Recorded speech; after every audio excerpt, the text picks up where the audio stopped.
Hey guys, sorry for the appearance of my hair. I mean, I know you can barely see it, but I'm still going through the red wedding, so um I'm just kind of feeling a mess. My skin's breaking out a bit. It's fun times, Fun times. Um so I don't know, maybe because I might feel a little bit extra punchy today or something. I mean, I'm thankfully not crampy, so I'm not going to be outright itchy, but um I decided to finally stop procrastinating. Sorry, I sneezed before and now stuff's running in my nose.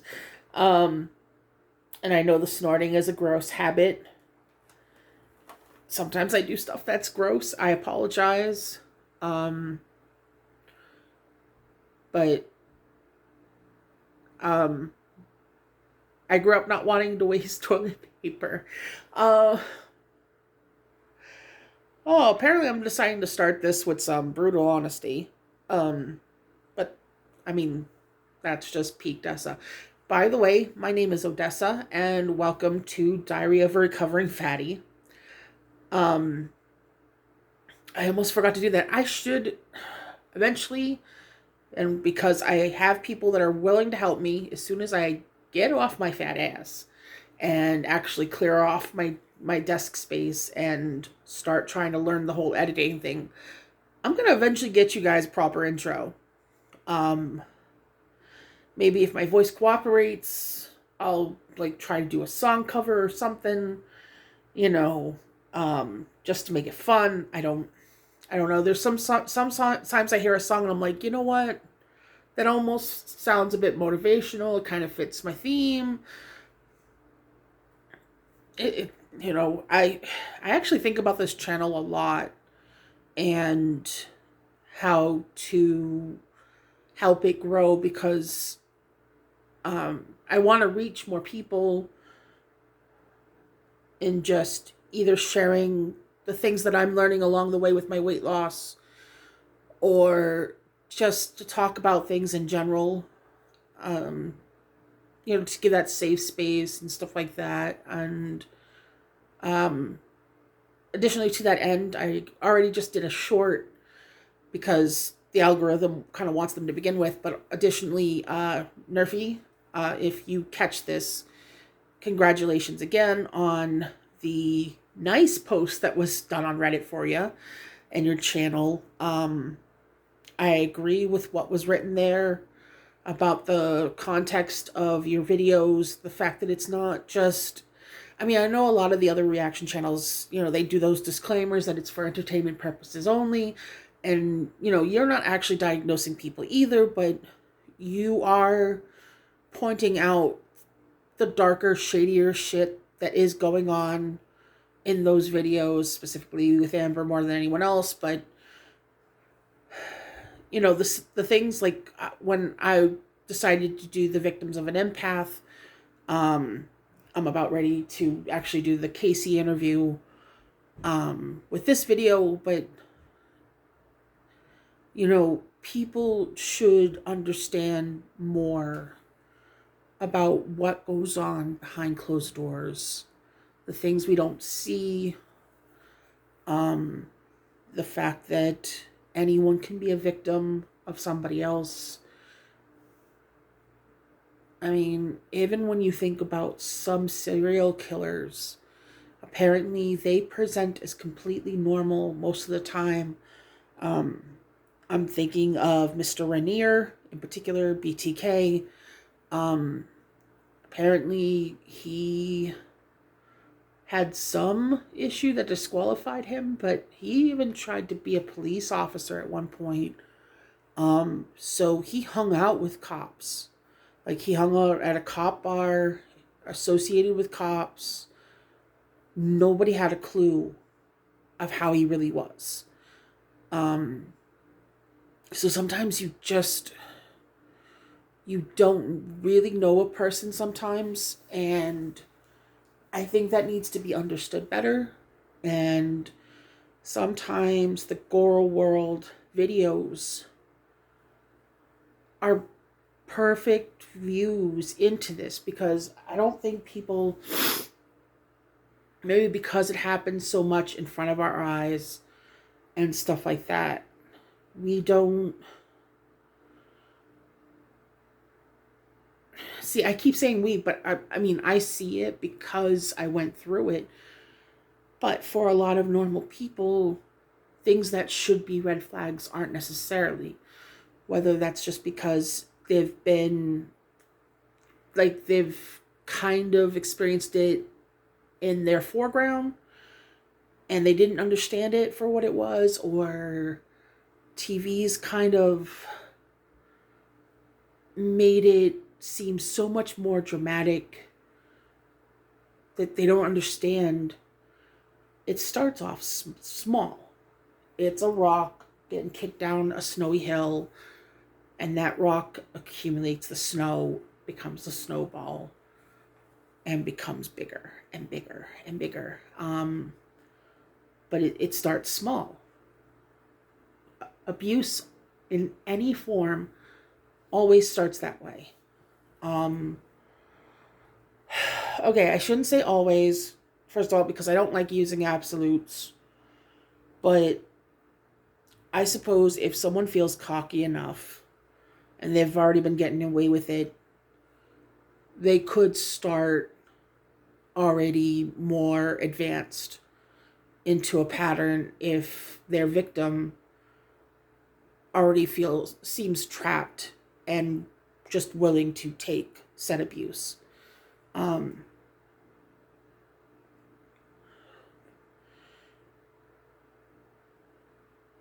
Sometimes people's mentality, it's just been sort of grown for that, unfortunately, because of the way we were raised by our parents, or not raised for that matter. For girls, we're taught how to just not complain, to be good, not cause an issue, because that's what boys are supposed to do. And we're supposed to be sweet, kind, help people with their problems. Like, we're supposed to be one way. Boys are allowed to be however the fuck they want. I don't necessarily mean to make it a gender issue, but it's still happening today. Like, I didn't realize how rampant it was growing up, but that's probably because I had a shitty mom, and she just allowed me to be a tomboy. So some of those typical leash moments that girls would get, and when I mean like yanking a leash, like telling a girl, you can't be this, you can't do this. I didn't get those leash pulls, but I got beat for other stuff, which then taught me how to mask in different ways. How to be just more better in polite behavior overall. Just a second. I'm still dealing with that throat shit, but it's slowly getting better.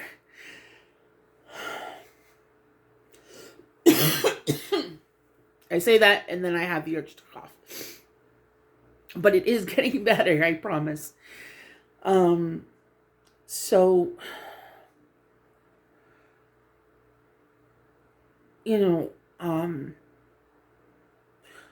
that being said, sometimes when you see those boys that have they seem to exhibit that good boy behavior.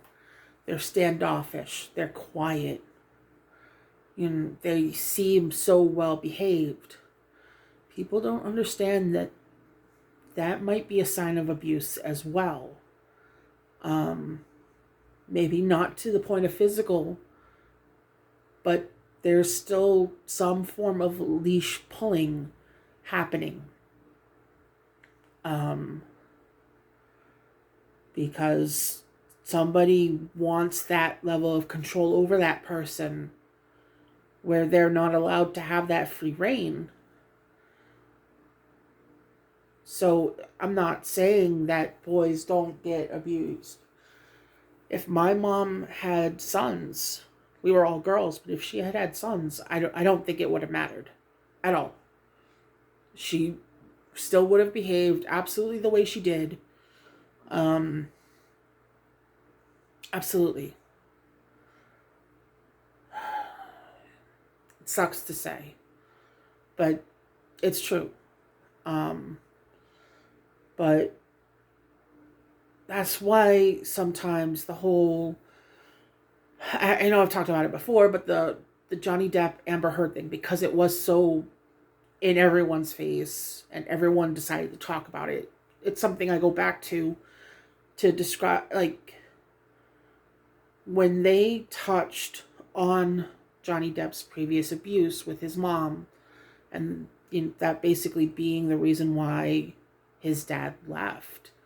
The fact that his mother was verbally, at least, and I believe also physically abusive to Johnny's father. And some people are of the mind that women can't be like that because a man wouldn't let them. I'm willing to bet money that Johnny's father grew up in an abusive household. Therefore, when his wife started giving that behavior towards him, he did put up with it for as long as he did because he was already inured. I think that's the word, inured to it. Um, I apologize for my nose. It wasn't a problem until I decided to start filming. Um,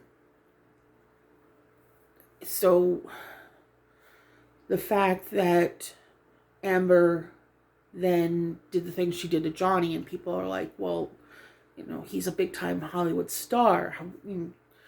How could that be? Because he was previously raised in an abusive household. So it triggers a response in people.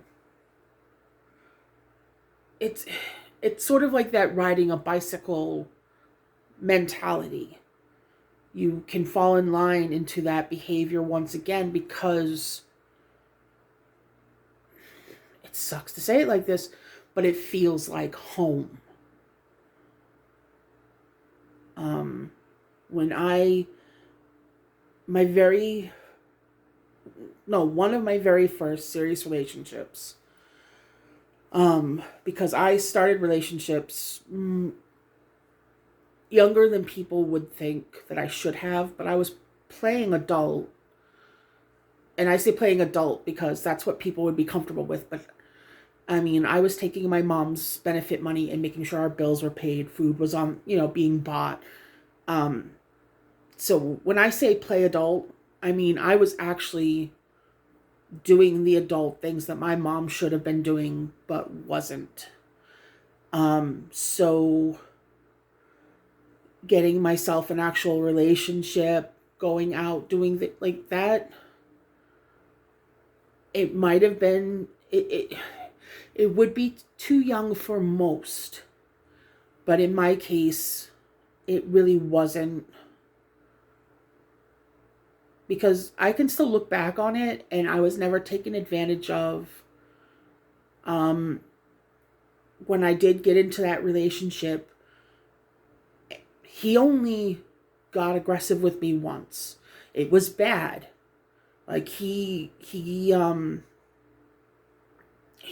hairline fractured one of my ribs, in fact, because I was on the bed and he basically, because he got aggressive, I shifted to be against the wall.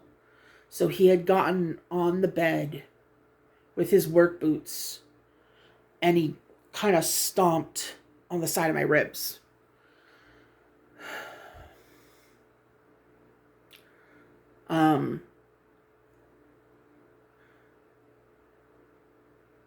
He went to go get himself some beer. I called the cops. And that was the end of that. I wasn't going to put up with that behavior. I I had no loyalty to the guy. We had only been dating a couple months. Um I think because I was younger, he thought he could get away with it. Like that I would be fine with it, especially understanding my past with my mom. Um so I think he selected to date me for these reasons. But it didn't work out for him. um because not only did he get arrested for assault, but I was under 16 at that point, so he got in trouble for more than that. I I didn't feel great using my age in this, but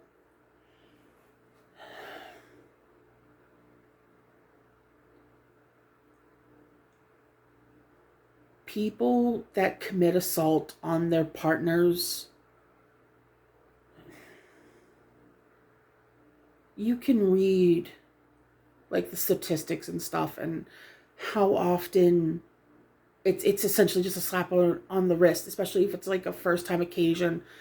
And he had only recently moved into the state, so even if he had possibly history in another state, that might not have applied to this. So he could have gotten nothing. And my trust, like I told him about my past. He knew the triggers and I didn't understand that I had PTSD at that moment, but I believe he did. So I guess that might have been the one time where maybe he attempted, but it didn't work. So I don't know if that I was ever taken advantage of.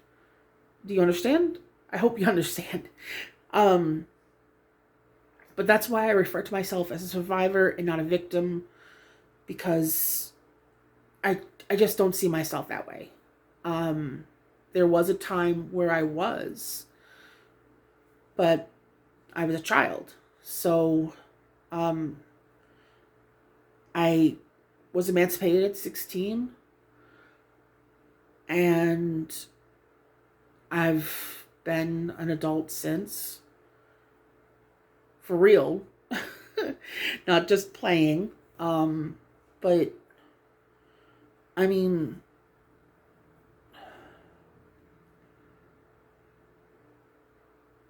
it's been a journey. It really has. Um, so I appreciate that there's other people out there like Nerfy trying to do things like myself and highlight the dangers in people like Amber. And I mean, Chantal, she has her own methods of abuse. Um, I don't know as much about her yet. I only started getting into all this in the summer, so I'm not as familiar with past Chantal, and I guess I'm gonna have to wait for the Mr. Snowflake stuff because Chantal tried to nuke her channel. Well, she did. She got rid of all her footage on her channel, so I can only go with what other people have archived at this point. So I don't know if she was ever physically abusive with anyone, but she was definitely other forms of abusive with her friends, with partners. I've noticed that already. So, um, but while we wait for Snowflake to put out his first episode, really shining a light on Chantal, um, I had already done a reaction to Victims of an Empath. which is the first episode that Mr. Snowflake put out involving, it will involve the past relationships that Amber's had. So he started with the very first one that we understand, which is Casey. And that was a two-parter because I had a lot to say about it. And for those who haven't watched it yet, I absolutely believe Casey. There are just other things from Amber's past, the way she treated Crystal, the Code Red incident. You know, I can already see that there are traumas in Becky that are going to take a very long time to go away. So I felt like I had to make a reaction video to that as someone who had been through abuse in every form. Between the ages of 4 and 5 for nearly a year, I was sexually abused by someone. It was sodomy, because he thought that if I still remained a virgin, it'd be harder for him to get in trouble. I only had one other sister at this time because I was the oldest of 4. So it was just me and the next oldest at this point. And he warned that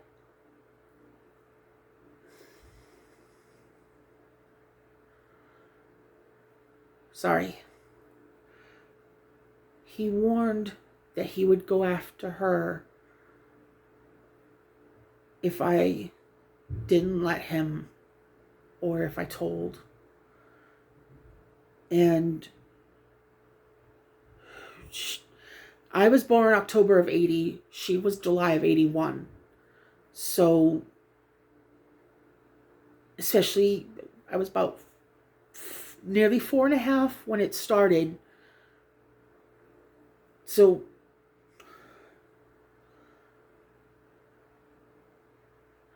I couldn't let that happen to her. I couldn't. His last attack had done some damage and caused severe bleeding. My mother had to call a taxi, and we went to the hospital. She was drunk. I'm not even sure if she remembers this at all. She had no idea what happened.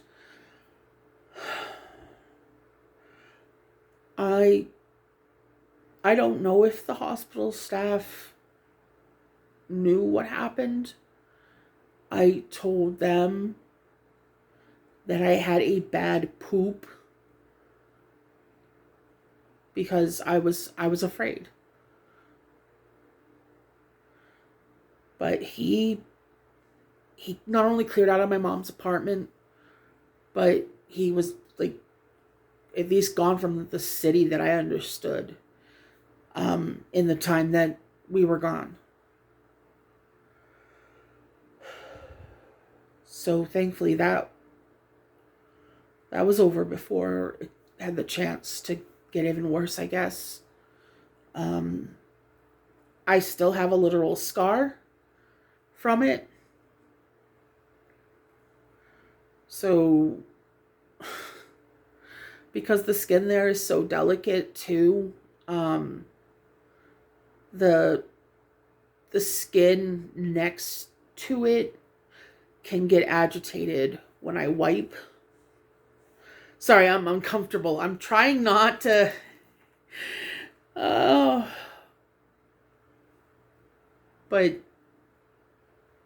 when I wipe, it can sometimes bleed.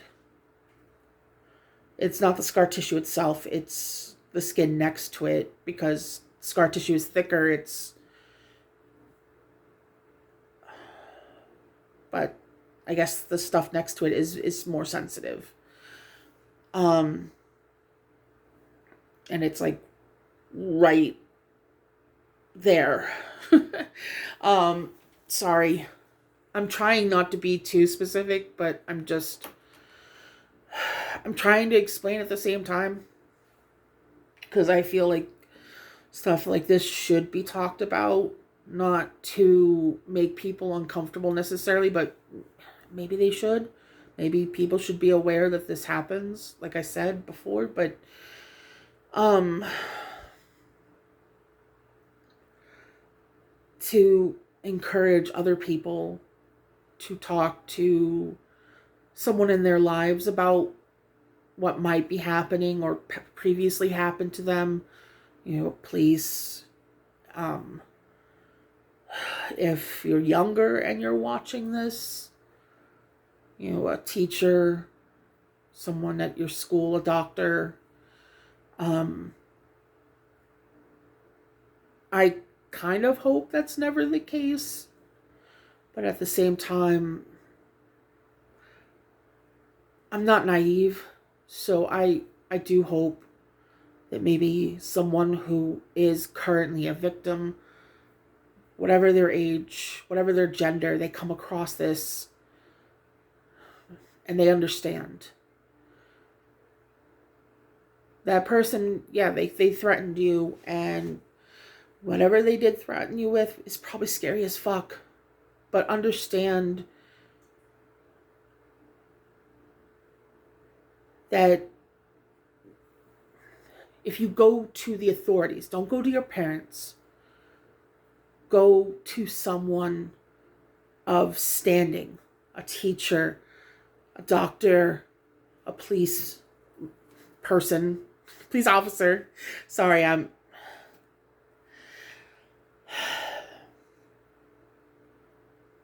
am uncomfortable talking about my own experiences, but I know that it's important that I do. So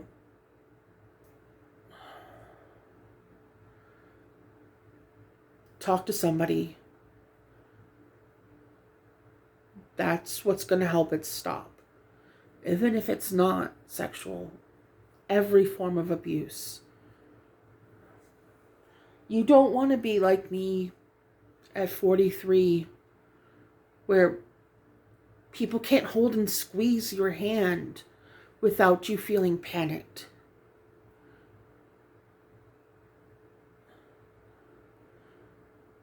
That if someone tries to do the stupid anime thing where they kind of block you up against a wall, they're just trying to be cute and funny, and you almost have a panic attack. If you have neighbors that are fighting, you don't want to crawl into a ball somewhere and try to hide from it.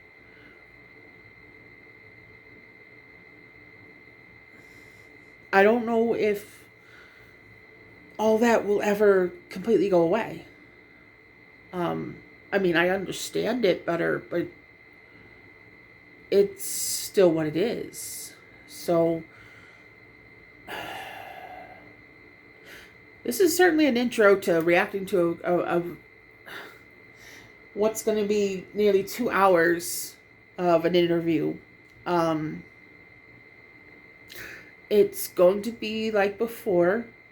I'm going to play it on my tablet. You won't see it, but I'm going to turn it up to make sure that you hear it.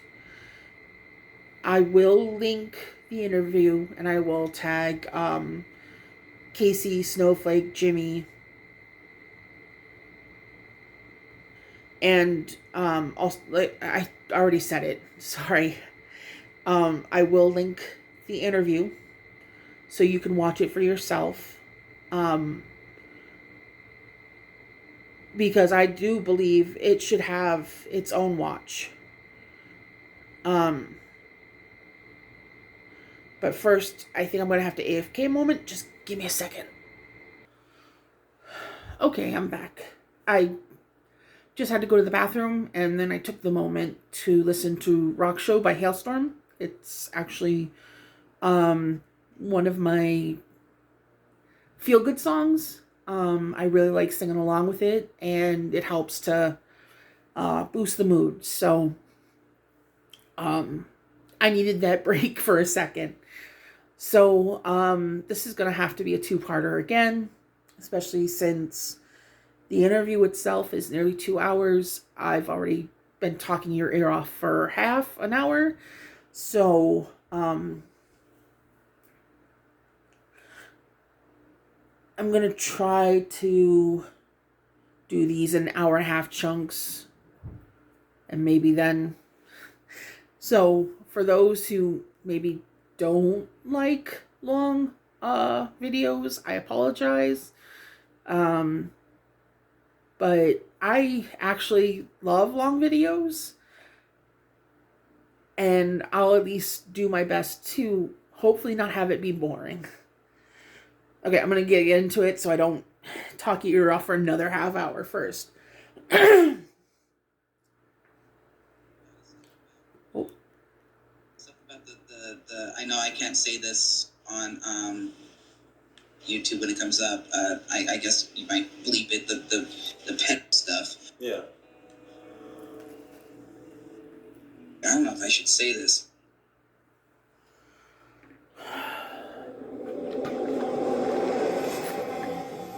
Oh, my water's almost gone.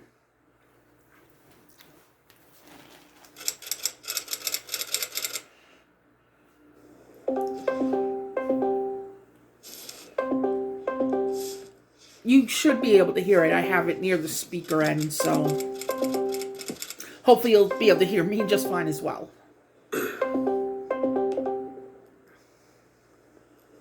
Hello. Oh, it did work. Hello. Can I see? Oh, hello. Hello. I'm trying to. My camera won't set up. The good one won't set up for some reason. Oh, good. Okay, so you're having problems as well. Good. Well, it took me about 40 minutes. Sorry. Misery does love company. And also, I don't know, it always makes us feel better if we're not the only ones that have issues, you know? It's that whole, it's not just me sort of thing. So it's very relatable. You're both very relatable. No, you're fine. Okay. Oh, there it goes. Okay, haha. Everything has worked finally. Yay. That's Sorry, I'm terrible with computers. Sorry. No, you're fine. I'm not. If I didn't have to work with them, I wouldn't be as good as I am with them. What do you do? I don't know what you do. I work in the financial department for Verizon. That sounds like a very grown-up job. It is, but it's good. It's good. I've worked very hard to get to here because in 2021 I graduated from college, and that was a surprise. Why was it a surprise? I never thought I would get that far at all. Oh. Out of everything, I never thought I would, but I graduated and I got my associate's degree for business school, so. Well done. Business management. Well, that's ruined. That is very awesome for you, Casey. Also very relatable. I dropped out of school when I was 16. And this was earlier on. So this is like shortly after I turned 16. So this was October of 96. About a year before I moved here to Binghamton. I was still in Manchester at the time. I struggled with school.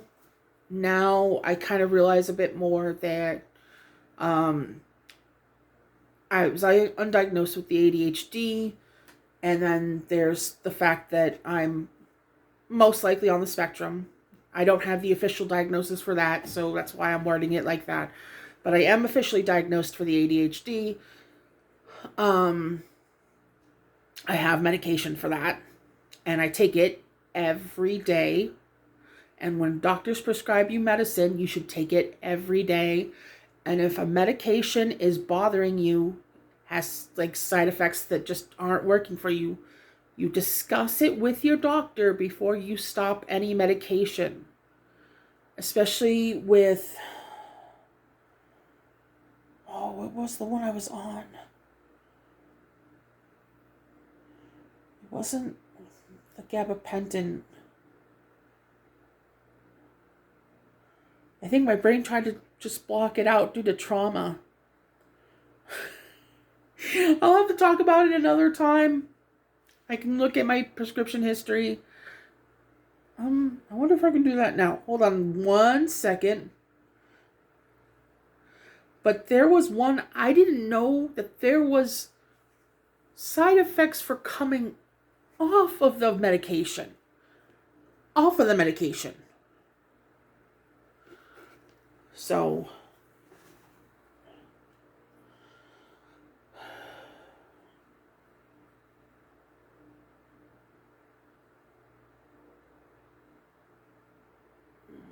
no, it doesn't have my old ones.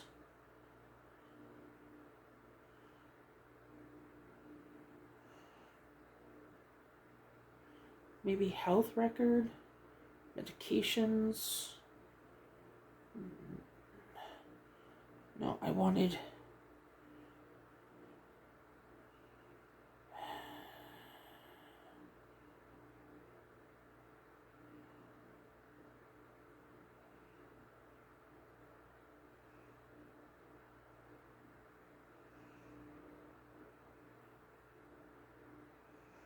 Let's see. Got the CIDP in 2020? No, 2010. Oh, I don't know if this goes back enough.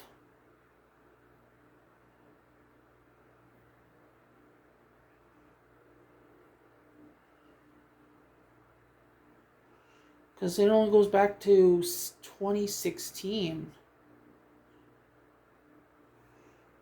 And that just shows my signature.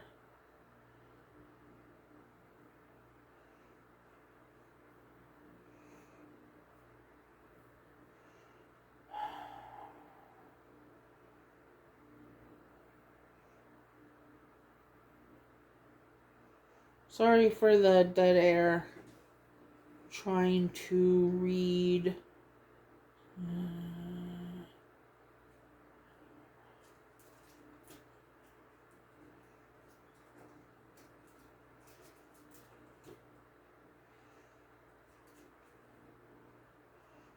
No. I probably wasn't on it in 2019, but we'll look. Come on, you.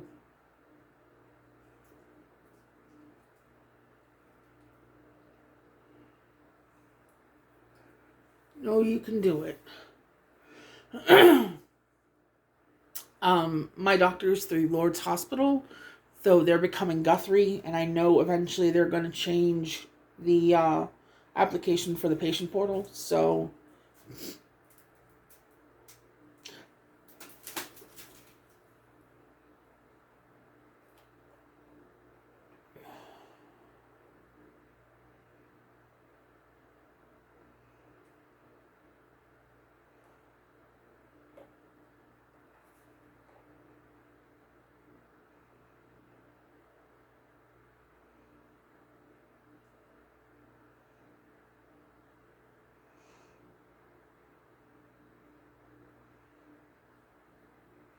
shoot, that's the Belbuca. I think. Yeah, I don't think it's gonna be here because I think I was on the. Yeah, the Belbuca was afterwards. Shit.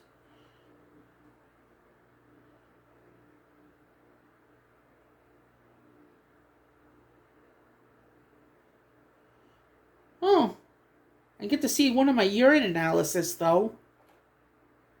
I was negative for amphetamines, barbiturates, benzodiazepines, buren, I don't know what that is. My cannabis screen at this time was negative. Cocaine negative, ecstasy negative, methadone negative, methamphetamine negative, uh, opiate, because we were switching off of it at this point, negative. Oxycodone screen negative. PCP negative. Tricyclic screen positive. I think that was one of my meds. So.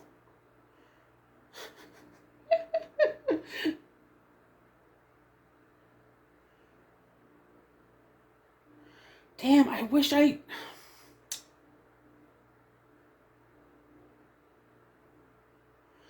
do. I wish I had, I'm sorry, guys. But yeah, there's at least one medication out there that, as you're coming off of it, there's side effects for when you come off of it. And it was as bad as if I was a full-blown addict just going cold turkey on something. It was terrible, and no one even warned me when I was going on the medication that that was going to happen. More likely than not. And I had to go off of the medicine because there was a bunch of side effects, but especially in the summers, I would get heat exhaustion and things like that really quickly. And it made things like even going to the grocery store, because Walmart Plus wasn't a thing yet. So at this point, I was still doing the grocery shopping for myself and Tom. And Bonus Mom would be the one to take me. And I would go through the store, and even in the store, I would feel the heat exhaustion. Like, my face would feel flush, everything. We'd go out where it was even warmer, and I'd feel worse. I'd make sure to grab a cold drink as we were checking out, so I had something to drink as we were, riding back to where we were living at the time. And I got out of the car, and as soon as that warm air hit my face, I started throwing up. Like, violently, repeatedly. It was bad. Like, my knees wanted to give out. My legs were shaking. Like, it was bad. And Tom saw this because he was coming out, because he helps. At that point, he would help bring in the garbage, the groceries. I mean, eventually it did become garbage, but sorry, I see a comment on the Casey interview that's mine, and I call Amber human garbage. So yeah, Tom was coming out to help with the groceries, and he saw me throwing up. And then that's when he was like, you got to get off these meds. We knew which one was doing it because it was the only one that had been added within the last 6 months. No, it was longer than that. It was a year that I was on it. So it was the only change that had happened within that year. And so I told my doctor that I was coming off of it, and I got the okay. But not a warning. Like, no, let me put something in at the, pharmacy first. We'll do half dose, then a quarter dose. Nothing like that. It was horrible. Absolutely horrible. So, again, be smart about your meds. When you're prescribed something, take it. Especially when you're sick and you're given any sort of antibiotic, take it when you're supposed to. Take it until it's gone.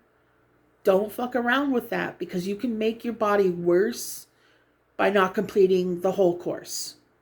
So, and not only that, but you can then make it more resistant, whatever you're fighting off, to that antibiotic. And then they have to make something stronger, which is going to fuck with your body even more. And doctors are hesitant to give you antibiotics to begin with, because your body is going to get used to them, and therefore they become less effective over time if you prescribe them often enough.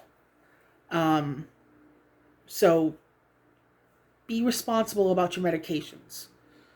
Take them as you're supposed to. Always take them. If you're going to come off of them, make sure you have a course of action with your doctor to do so. Especially if there's going to be any sort of withdrawal, like if it's an opiate or something. Please, be good to yourself about this. Sorry about the tangent. One of my questions later, what are you proud of? What are you proud of in life? I think is that the main one? Well, I mean, there's a lot of stuff I'm proud of. I'm trying to look in the camera now because I have two cameras here. I'm trying to look at it, so it's like I'm looking at you. Well, it's like... That's a good idea. Not just of graduating college, because that was... I mean, I graduated throughout the pandemic, and that was hard. I'm not an online learner. I'm an in-person learner. So when we had to go, well, everything's shut down, you're going to have... Now I remember what I was originally talking about.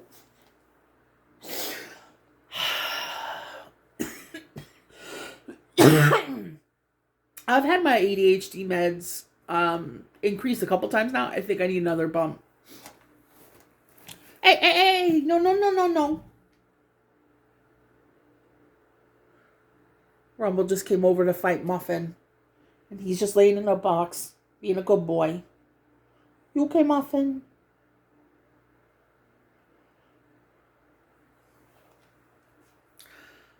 So what I was going to say is, I dropped out of school to help my mom because this was actually one of the times that she was being sober and responsible. She even had a job at a Cumberland Farms. For those not in the Northeast, it's a gas station chain, like / convenience store. So she used to work usually third shift or late nights. So that meant during the day she wasn't seeing my sisters off to school. So I decided I would do that because school felt like a waste of time for me. The drama that was going on, I was still teased. I was a size 12, but it was joked that I was fat. The fact that I wasn't feminine by any means, also, there was issues. I think there was rumors that I was a lesbian. Boy, were they way off. I just love everybody. But there was things. There was just things. And so I thought making sure my other sisters got to school, or at least out of the house, so they weren't going to get my mom in trouble because she was actually trying to, clean up her life. I thought, I would help with that. And,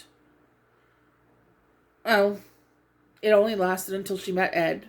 And then she fucked everything up. And Ed kicked me out of the house. Well, it was an apartment. When I say house, it's always an apartment unless it's bonus mom because she actually has a house. But I never lived in a house. That's too much money. So she let her boyfriend kick me out. She was sitting right next to him on the couch. That's when I turned to my friends, and I had some here in New York. They said, you can come be here. I got involved with one shortly after coming here. That was a mistake, especially since he cheated on me with 3 other girls. And I was the only one he was wearing a condom with. They were dumb. So I had already met Tom at that point, but we weren't doing anything. And then shortly after, then we started to, and then we became official shortly after that. But I got my GED right before I had my daughter in 99. So she was born August of 99. I think I got my GED in September. And then I tried to go to school. Tried to do the college thing, I think, about a year after she was born, and it didn't work. Still wasn't on anything for my, ADHD or anything else. So I tried. I later got a vocational degree, I think it'd be called, or something, for something called IC3, which was basically at least a general understanding of computer hardware, software, especially in things like spreadsheets, Microsoft Excel, Word, things like that. Um, so, I mean, the fact that Casey got his associates in business, that's great. And I can understand that apprehension, like, I can't believe I actually did that. But seriously, you know, so long as we put in the work and we tell ourselves that we can do it, either it's stubbornness or permission, however you want to look at it, if we do that for ourselves, it's amazing what we can actually accomplish. We're our own worst enemies in these things, and the sooner we understand that and keep remembering that, and I say that as someone who needs help on that part, I mean, we can do the damn things, and so Casey, that's really awesome. You knew what you wanted to do, and you did it. You did it. So you should be really proud of that. I just wanted to. That's what I originally wanted to say before I went elsewhere. I'm sorry. Everything online, it's like, oh no, oh, you just okay. So that was like a little bit of a process because I was delayed in graduating due to the fact that I was struggling with some math classes and some business courses, the business math and the business law, because I didn't have anyone in front of me to go, hey, okay, let me, I'll come help you, I'll come here. It was just very much like, this is a teacher, wait for him to get back, but I can't really point out exactly what it was, but I still ended up graduating, thank God. And like after I got my GED, because I never graduated high school, I didn't get to, but I got my GED and I was super proud of that because Did Amber have some part in that? Because from what I remember, I mean, you were going through. You were either a junior or a senior in those last days with Amber. So, Casey, I mean, was it all really that bad in the end? If so, I'm sorry. I'm sorry you went through that. I know obviously it's not my fault. You don't know me, but when I apologize for things, sometimes it's not because I feel at fault. It's more that I'm sorry that it happened. And I am sorry that she happened to you. I'm sorry that she happened to your mom in addition. And I hope your mom's doing all right now, by the way. I just wanted to add that. I never thought I would even make it that point. And then when I got my college degree, I was like, oh my God, I just did something I never in a million years believed I could do, and I did it. Well done. Did you celebrate? I did. I went to Red Lobster. We don't have... My celebration meal will always, forever, ever, ever, ever, ever be Chinese food. Preferably, most of all, buffet. Not buffet. Buffet. It's French. But I like being able to sample different things. So that's why I actually like Chinese food buffets. Not here, but it always sounds nice. It is. It's really good. I liked it. It's weird. It's weird to talk to you because I've just been watching you on my screen when I've been like making the video. So it's strange to go from I'm just watching you. You're a character on the screen, and now you're there. Yeah, when I was watching your video, I was like, oh my God, I'm so young. I look so different. And when I was showing my friend that, she's like, oh, I feel so bad for you. And the whole time as I'm looking at like close-ups of me, I'm like, my hair, my hair is gone. Well, like I am. Protein, collagen, biotin, these things will help you. It's good for guys and girls. So, apparently using those scalp massaging hair brushes in the shower that's supposed to help like shampoo and stuff, kind of help scrub your scalp. Apparently that's supposed to be good for stimulation of the follicles. So, just some tips, Casey. Especially as someone who, well, does shit to her hair, and so it needs some care. I joke and I say that for all the abuse that I put it through, I'm very good on the aftercare, like a good dom should.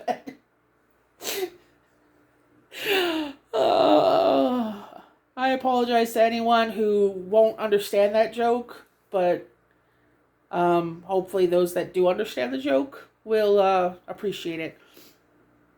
So, I think your hairline actually looks great, especially for what you're going for. It's a masculine hairline. Just, that's my opinion. So, hopefully that'll help you feel better about it. Or, Cinnamon Toast Ken talked about how he recently did like a transplant thing to help fill out his own hairline. So, I mean, if you're not really happy with it, you do you, boo-boo, okay? It's okay to be vain sometimes. Truly. Your happiness should always matter. Don't put it last. I definitely do not have a lot of my luscious hair I used to.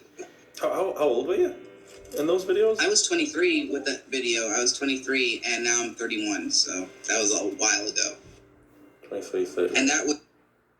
Your 23-year-old hair, like that kind of bedhead sort of, it definitely was cute on you. I'm not going to lie. Before I started testosterone, and after it just like, it snapped. It just took away a lot of my hair, and I'm just like, my luscious locks. But it was so weird just to see me like that, because I don't see the changes. I will be honest. I don't see the whole change in me.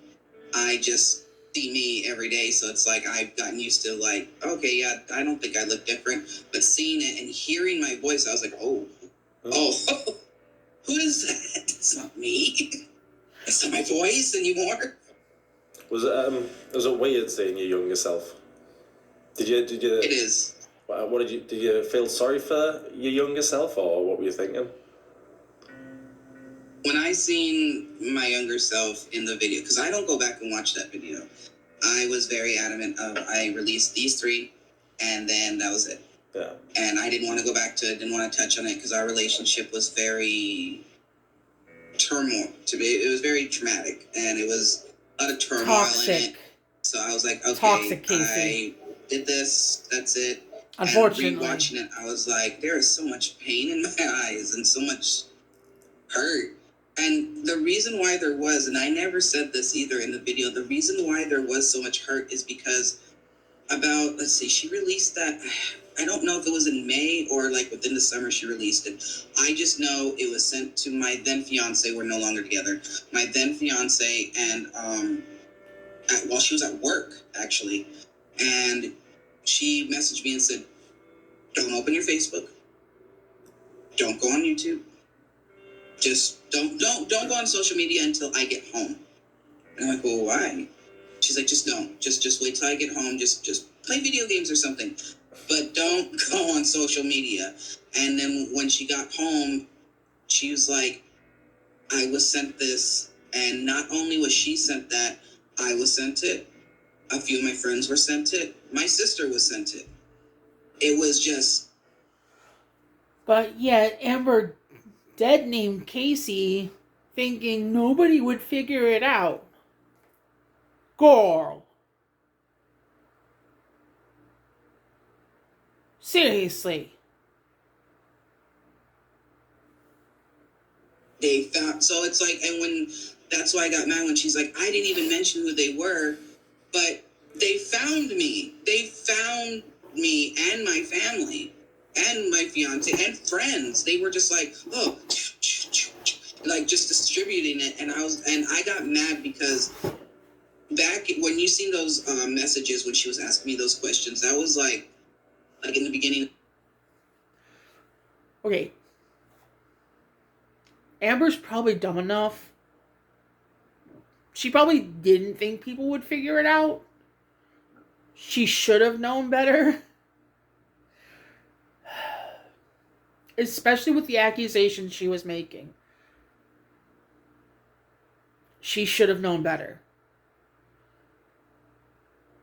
But the fact, and they're going to cover this, the fact that she was in friendly communication with Casey shortly before this point even. Girl, you're fucking disgusting. Seriously, truly. What the fuck was wrong with you? To decide that it was okay to burn a bridge like that.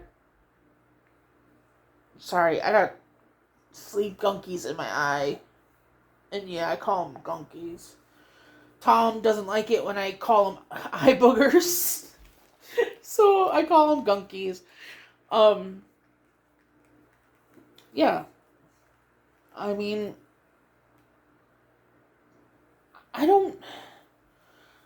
she was obviously doing it for attention. I wanted to go, I don't get why she would do that to someone she was friendly with, but I've been watching Amber enough now that I know why she was doing it. She was doing it for attention. Just like she always made it seem like my mammy, my mom's mom, that Mammy was just always so horrible to her and everything else. And though, unfortunately, I didn't get to talk to her about it because she died of lung cancer. She died on her own terms. Fucking smoking cigars and doing her thing. But it thankfully gave me the incentive to quit. But now knowing my mom in the light that I do, I think my mom just, or my mammy didn't want to deal with my mom's bullshit. I do believe that my mom is a narcissist, much like Amber. When I watch Amber, when I watch these videos in particular, it reminds me a lot of my mom.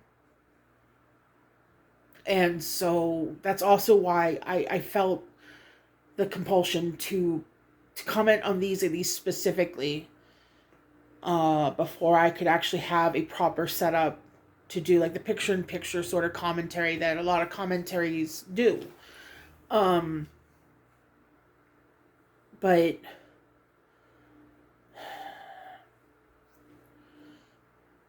I think my mammy, she just did. She knew that a lot of what my mom spouted about people, her situation, was lies. I mean, I remember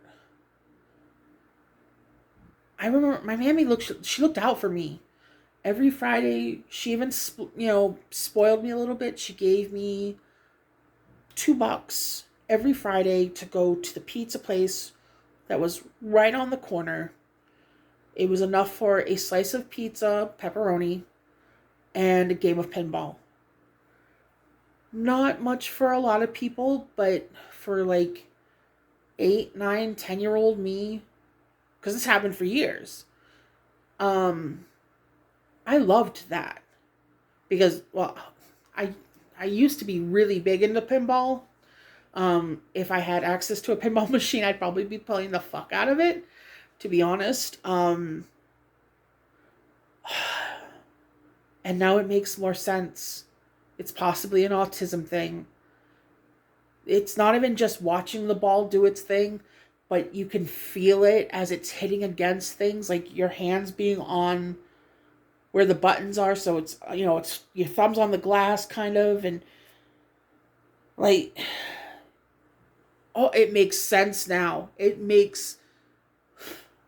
But I fucking loved Fridays for that reason. It was just like a little treat, but it meant so much to me. So I could not see. Sorry, I just realized my necklaces were inside.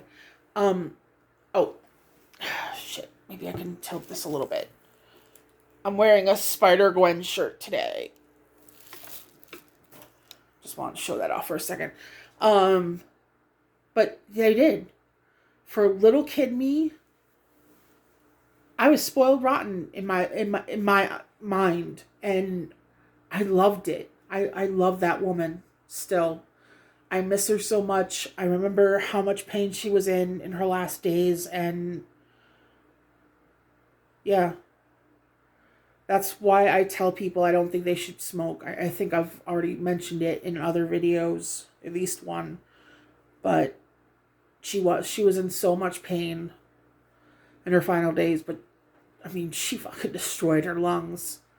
She hung out in bars, betting on the track, hanging out with other people that were heavy smokers, and she herself, she smoked cigars. She didn't smoke cigarettes. She smoked cigars.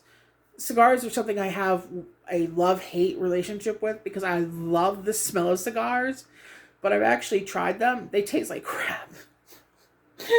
Oh, these to me, they taste like crap. I've heard they're an acquired taste thing. Sorry, I have an itch on my leg. I've heard they're an acquired taste thing, but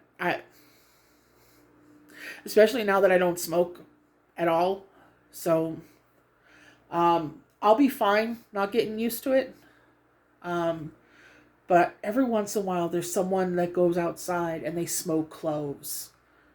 And that's why I always liked cloves, because they tasted better, but they smelled like cigars. So I was on that for a while when I was smoking.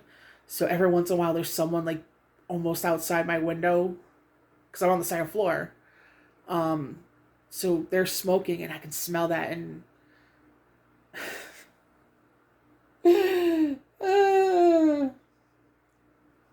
it's kind of like nostalgia and other like, it's just nice in a fucked up way. It's nice. That year, and I like when someone said, would you ever forgive her? I tried to. I reached out in Olive Branch saying, hey, and I remember exactly what I said. I said we were kids when we were together, and we had no business being as serious as we were, because we were kid. I was a kid.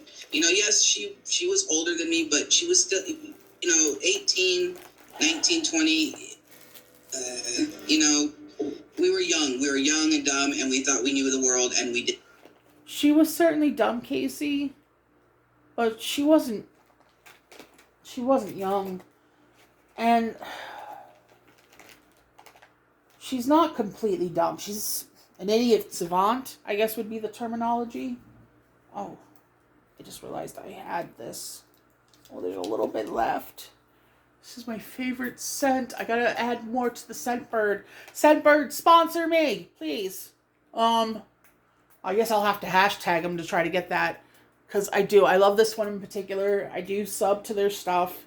And I just use the rest of this one. It's Brume, and I think it's it might be a seasonal thing for them, because they do other ones, and the one I found on Amazon is not this one in particular, but it's called Cedarwood and Vanilla. I'm trying to see if it'll focus for you guys. Oh, come on. If I move it closer, come on. Well, you can at least see the way the name of it itself is spelled, I hope. It reminds me of like the incense in like a magic shop. And I do. I love it. I love it so much. Um, so I was going through my bag for, oh, this is my current bag. This I got off of a Kickstarter for someone who was doing plushies. Creatures called Inky Poo. They were called My Little Demons. So cute. But this is what I wanted. And I apologize, but my lips are trapped. I can feel it, so I gotta do the thing. So, apologies. And I hope she's living a good life.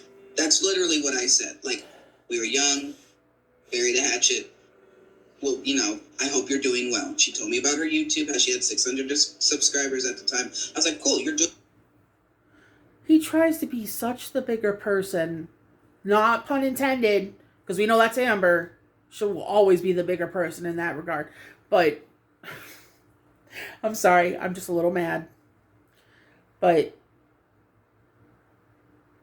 I mean, that's the thing, especially with this interview in particular, you can see what sort of person Casey is. And,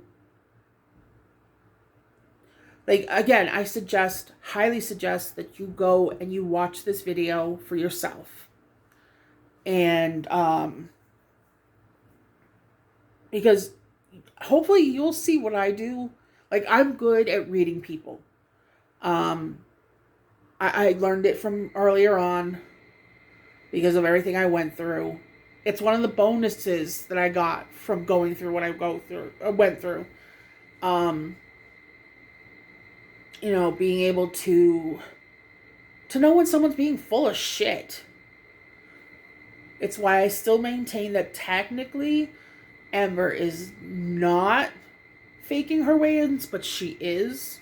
I think she's using old audio clips from previous weigh-ins to say what she's weighing now, but it's not her true weight now.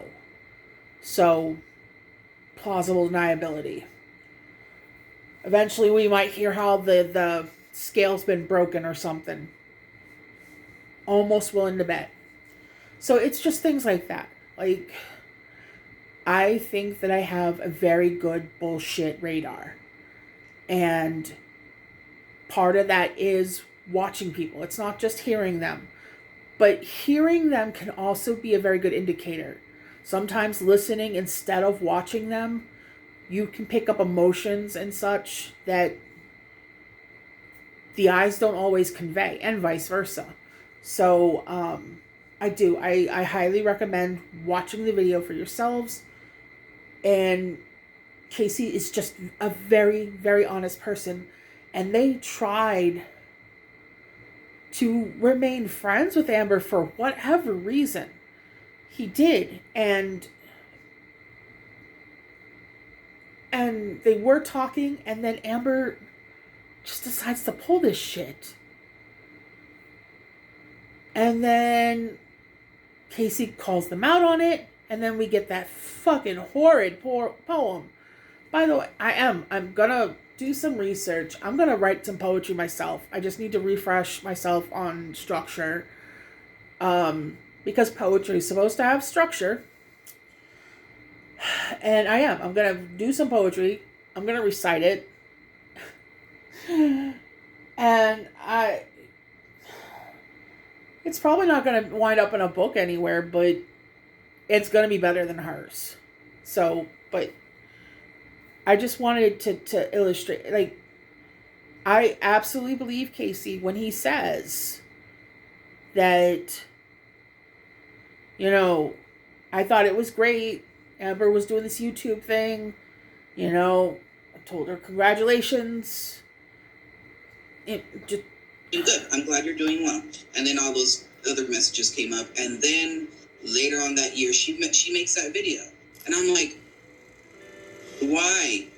I wasn't even like, and we weren't even talking back and forth every day. It was just like she asked a question. I'm like, okay. Or I would just like, I would see that she messaged like, oh, well, I have things to do. Because at that time, I was with my then fiance. She had a son. I was taking care of him. You know, I was sick and I wasn't working at the time because I had. Okay, I missed that bit the first time. Maybe because I was kind of raging a little bit. Maybe the reason why Amber decided to put that video out was because she was mad at Casey. Like, no, I mean, not because she still wanted to get with Casey. She's a turf. We understand this.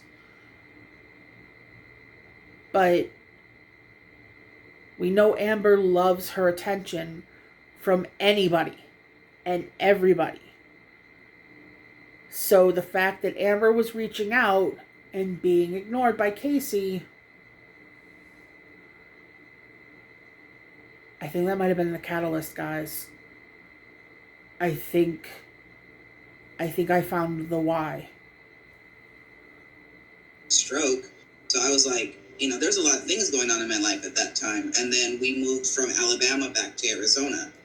So it was like, there was a lot of stuff going on. And then to learn that she did that video after I didn't even, like, it was like, hey, I was saying, hope you're having a good life. We were young, you know, buried the hatchet. Obviously, she buried the hatchet in my back. So. Well, you're nicer than I am. I wouldn't have been so forgiving, so you're nicer than I am. I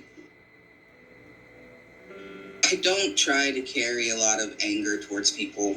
A lot of people wrong me, but it's a waste of energy to keep that, like, just to hold on to it. Like, I've had a lot of people do, you know, things that Amber has done to me. I've been, you know, not to go into a lot of details, you know, I've been cheated on in many relationships, even after her.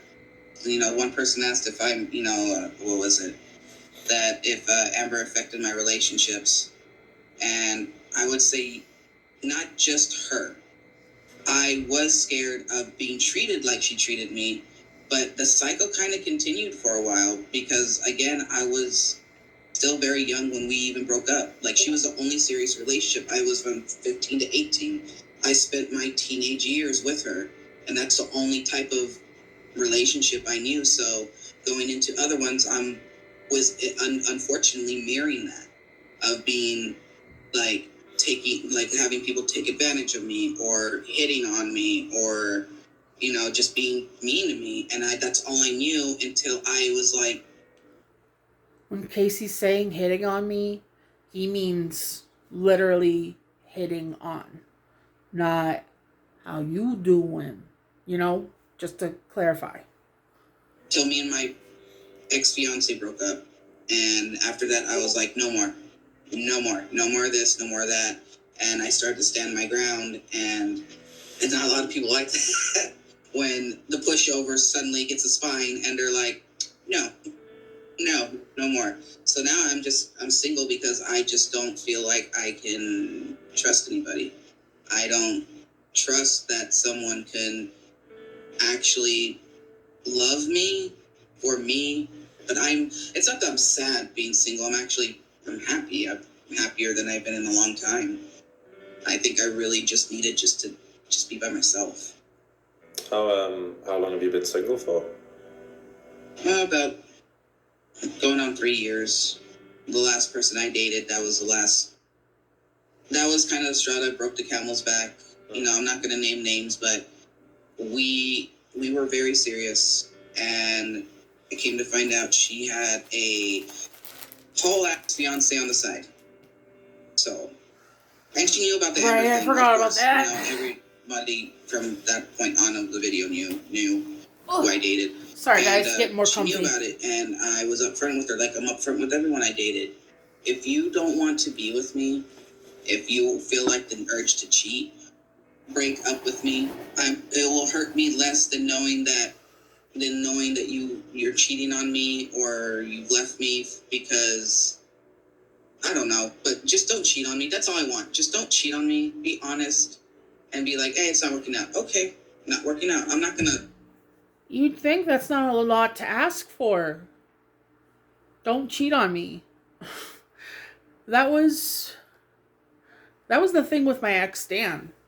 Um, that was the friend that I ended up dating before Tom, the one who cheated on me with 3 different girls. Um, if he had talked to me about wanting an open relationship, I actually would have been cool with it because I had basically been doing that in the past, um, because I had commitment issues, but I was open about the fact that they weren't the only one, that I was dating other people, things like that. Like, um, I would tell people that if they wanted something more serious with me, then you're gonna have to rope me in somehow. I don't know how, but you're gonna have to figure that out. I wasn't trying to be a brat about it. It was just I had trust issues and I had commitment issues because I had a lot of friends that were older than me, because my maturity level was so much different that I didn't feel like I connected with people my own age. It was another reason why I was fine in dropping out of high school. Um, I just thought they were fucking babies. um, so I did. I had older friends, and sometimes my boyfriends were older too. But it was just, I saw my friends going through things like relationship problems and sometimes divorces and things like that, and so yeah, it was just, my mom had never gotten married also, so I really didn't see any upsides for being that sort of committed. And so I joke and I say that there was a long time where I was just feral, and this is in one of the ways that I mean it. Like, I catted around. I was open about it. But I did. I mean, I didn't have a forever home, and apparently no one could entice me until Tom to have one. So, um, there was one that was close before Tom, but technically there was 2. One didn't know he was close to it, and when I got thrown out, he kind of dropped the ball, and I ended up out here. So, and the other one, he messed it up because he decided to give someone else a forever home. So, I mean, that's why I had commitment issues. It wasn't without reason. I had reasons. But, I mean, for those that would believe in that sort of stuff, I guess there was a reason. And I came here and I met Tom soon after. And we've been together since. So, I get Casey's hesitation to try doing relationships again and everything else, and I hope it doesn't remain that way for him. I think, Casey, I think you're a great person, absolutely great person, and so I wish that sort of happiness for you when you're ready for it. I think you should definitely do some therapy first. Um, it sounds like you need it, but especially with your mom's health, I think, yeah, now's not the time. But I hope in time you'll find someone that can make you really happy. I know I'm apprehensive that in time, when I lose Tom, that dating again will just be impossible. Not because I won't want to, but I just won't find somebody of that sort of connection again. Um,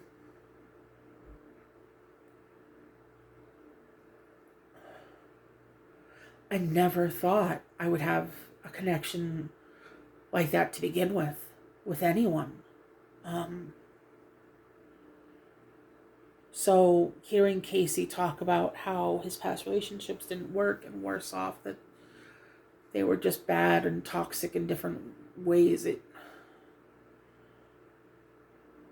my heart breaks for people when I hear that sort of stuff. Um, it does. I don't want people to go through bad relationships. That's why I don't want anyone dating Amber ever again. Because whoever dates Amber, that's what's going to happen.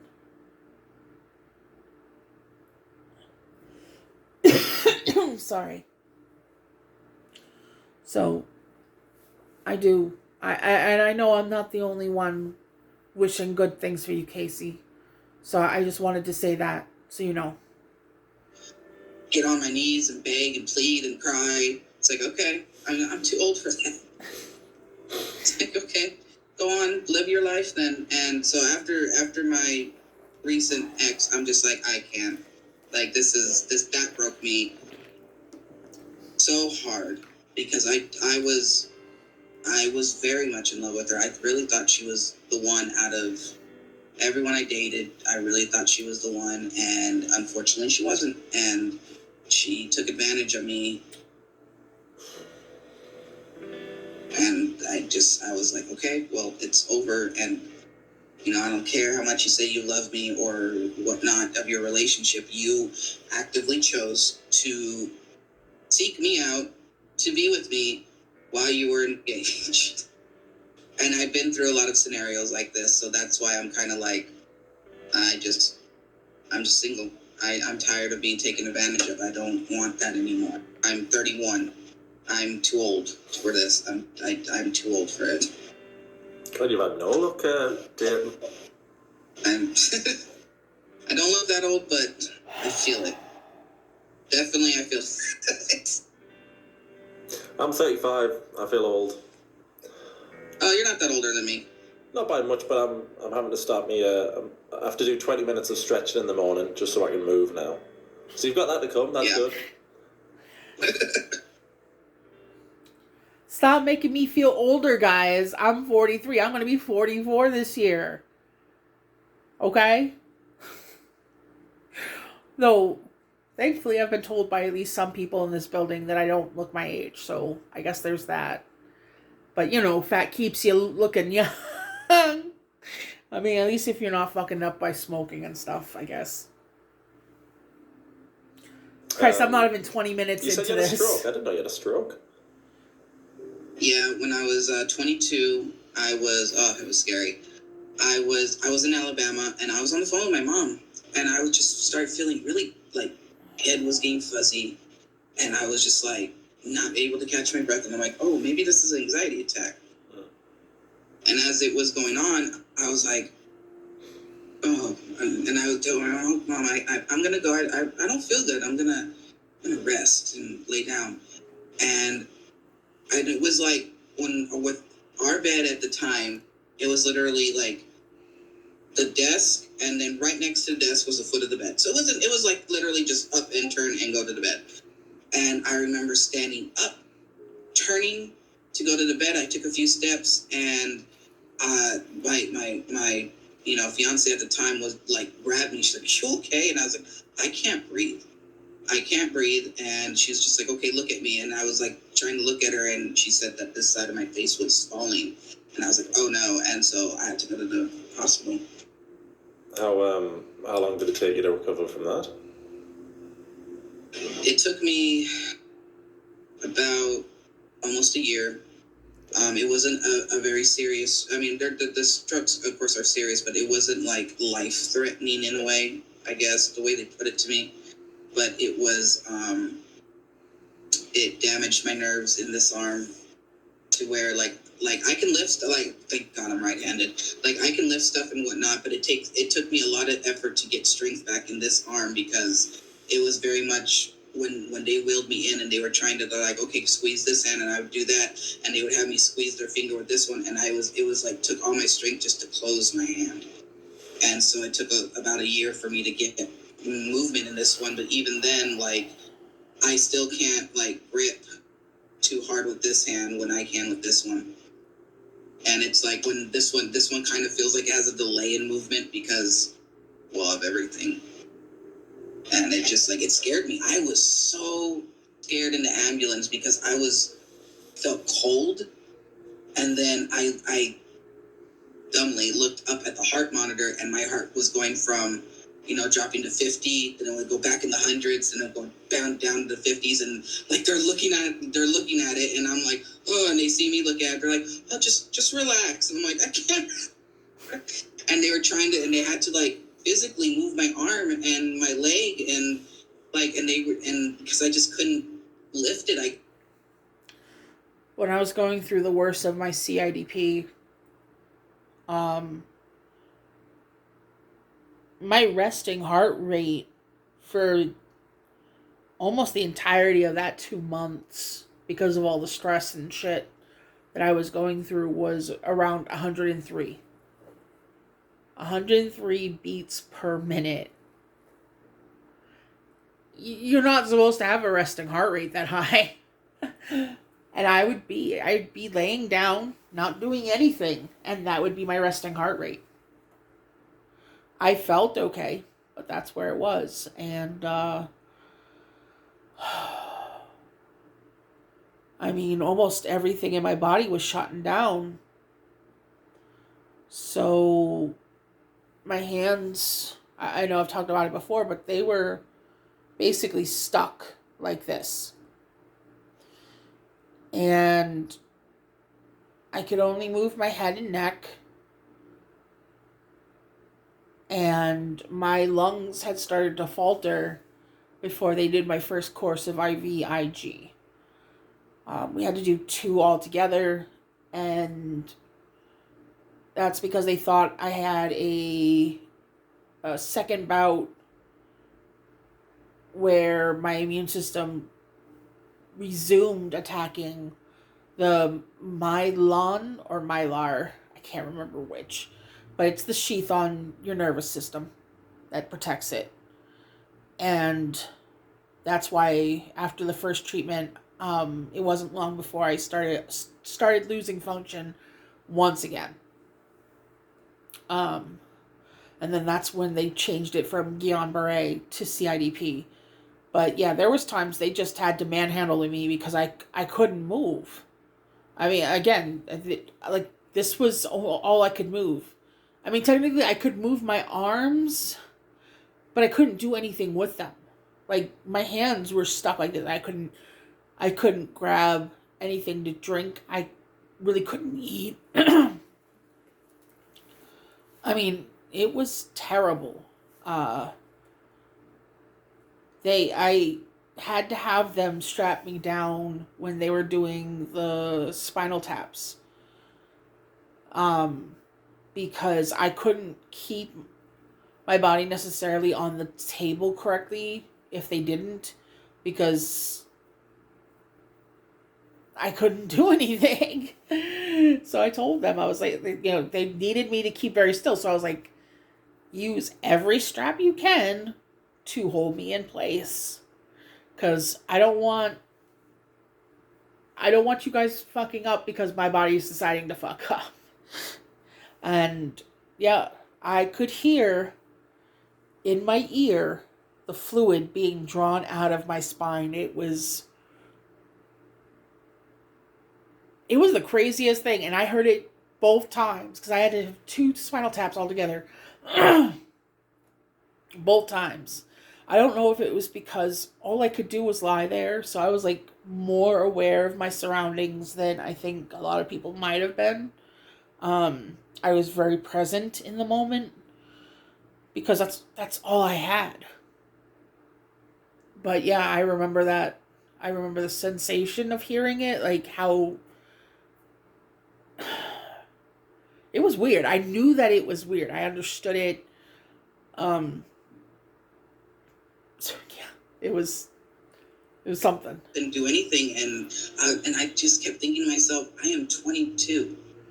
I'm 22 having this. I shouldn't even be having this at that age. But and I I even was told the 30. doctor that, and it was hard to talk. Spent And my he's like, it 30th doesn't matter birthday in what the age you hospital with are. this. You can have a stroke at any age. It's like, oh, well, and it scared me, and I was like, okay, no, I started doing stuff to better my health, and I mean, I still have to like get my heart checked, and that's not just from that. It's because I was adopted. I have two sisters, older sisters. One has a hole in her heart. She was born with a hole in her heart, and one was born with a missing valve.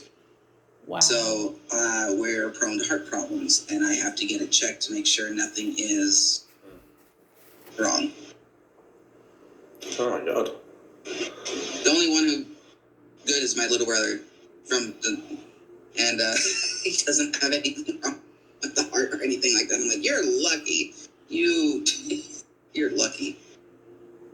How's your mother? How's your mom? She's okay. From that video that was years ago, she slowed down a lot. Unfortunately, she has slowed down a lot. She's needing to use her cane now. Now she has a cane. She's on chemo shots. The chemo pills didn't work. She has different pills that she has to take to kind of just keep her going. But on her paperwork, it looks like that she is approaching renal failure. And she has lupus, but so it's kind of like a day by day thing. And she's a little spitfire because even though she should take her cane out, she's like, I don't want to look old. I'm like, Mom, you're 64. And then she'll be at the store. I should have brought my cane. Yeah, she doesn't want to admit her age or anything like. Well, who does when they have all that? But she's doing. My mom just came in my room. Doing her hair. Does she know that you're doing this chat? Yeah. She does, and I showed her the video. Oh, no. Oh boy, No. I showed her the video. I had to sit her down and explain to her, Amber didn't do that. It was a documentary. It was me. Sorry. She didn't do that. Sorry. Yeah. I was like, it's fine. It's okay because she had to witness a lot of my, being upset that it's like, why is this following me? Why does this always have to follow me? Like, I had a friend in the UK, and they're like, you look familiar. Are you? And I was like, do you know that? And they're like, yeah. So I'm like, it reached that far. Obviously, it's reached that far, but it's like, and that's another thing. I'm so scared to date because I don't want them to look at me and go, you're the one from that Amber drama. Yeah, I am. And I'm not going to deny it.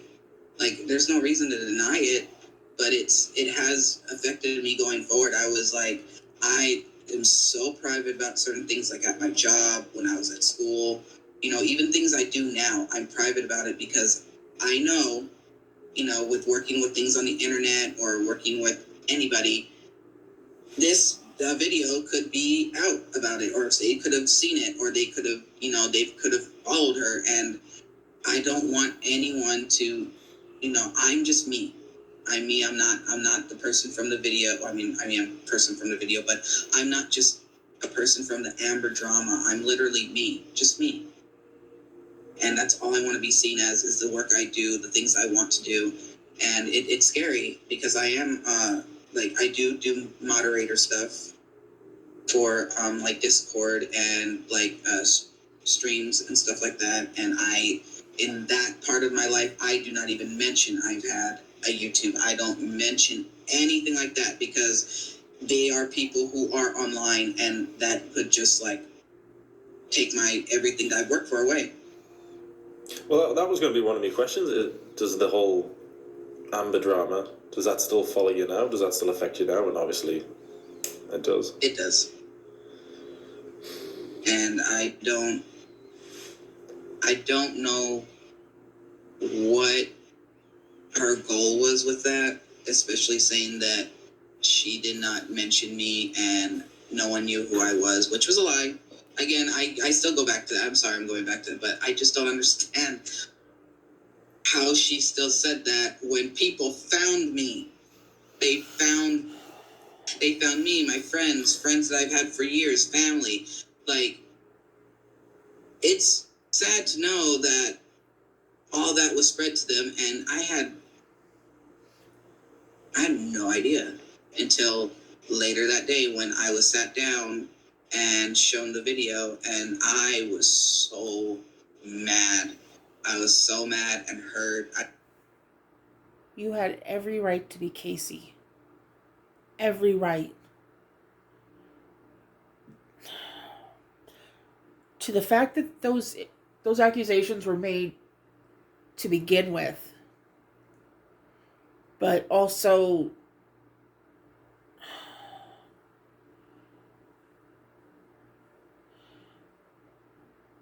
the fact that they were untrue, the fact that she decided to do it behind your back, the fact that she had appeared friendly right up until she wasn't.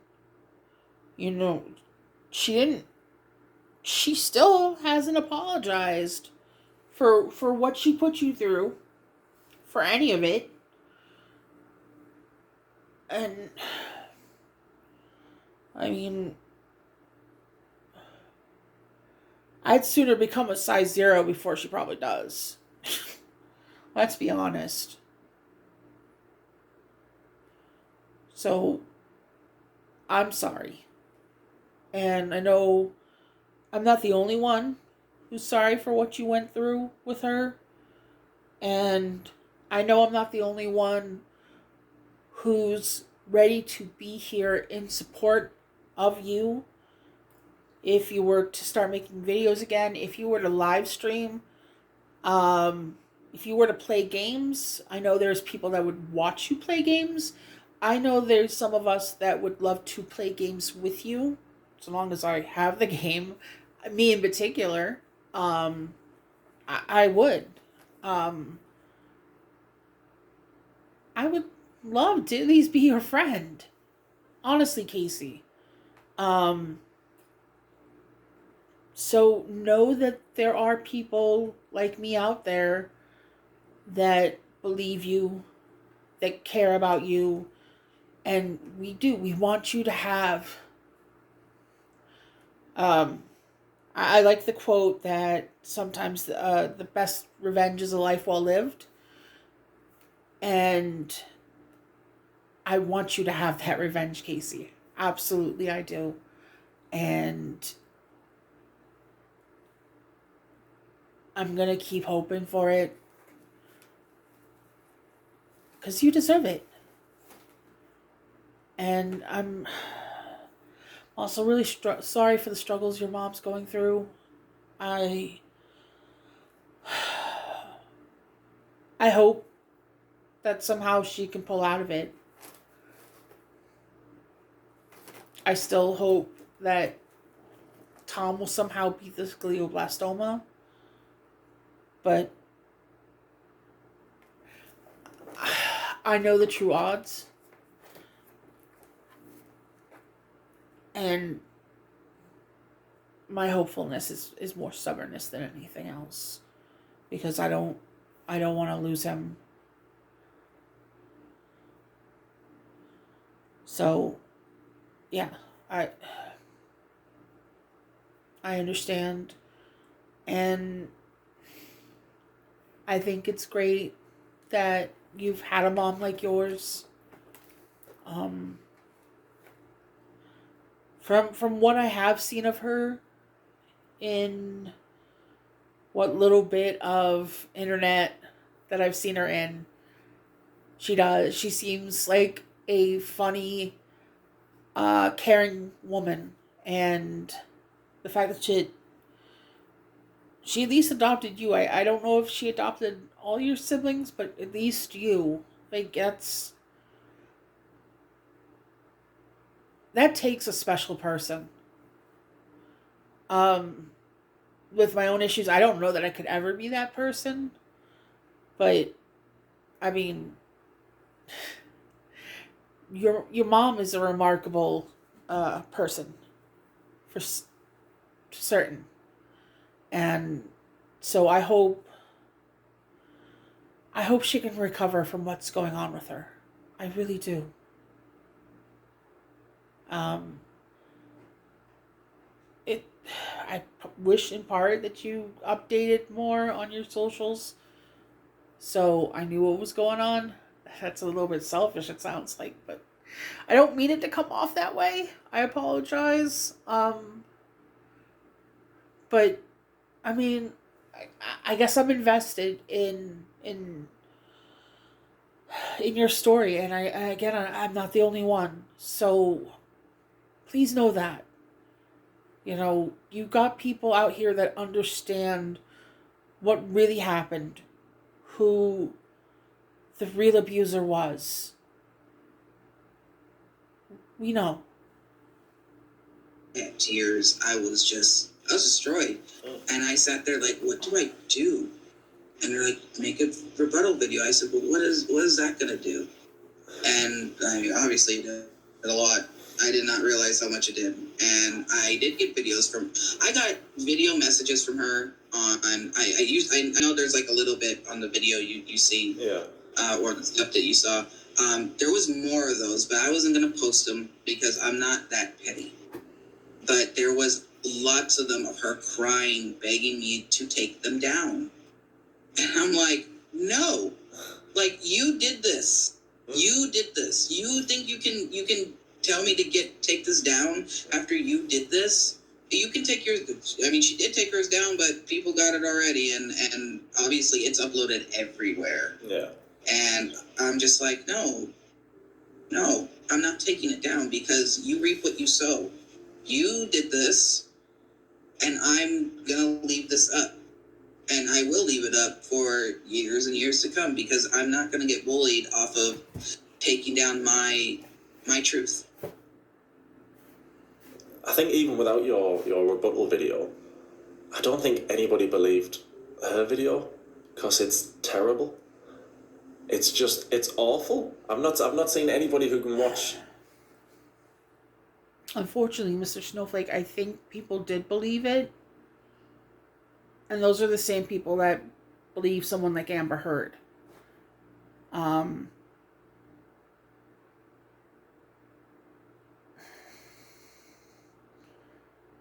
Maybe those that have their own issues of being a toxic person.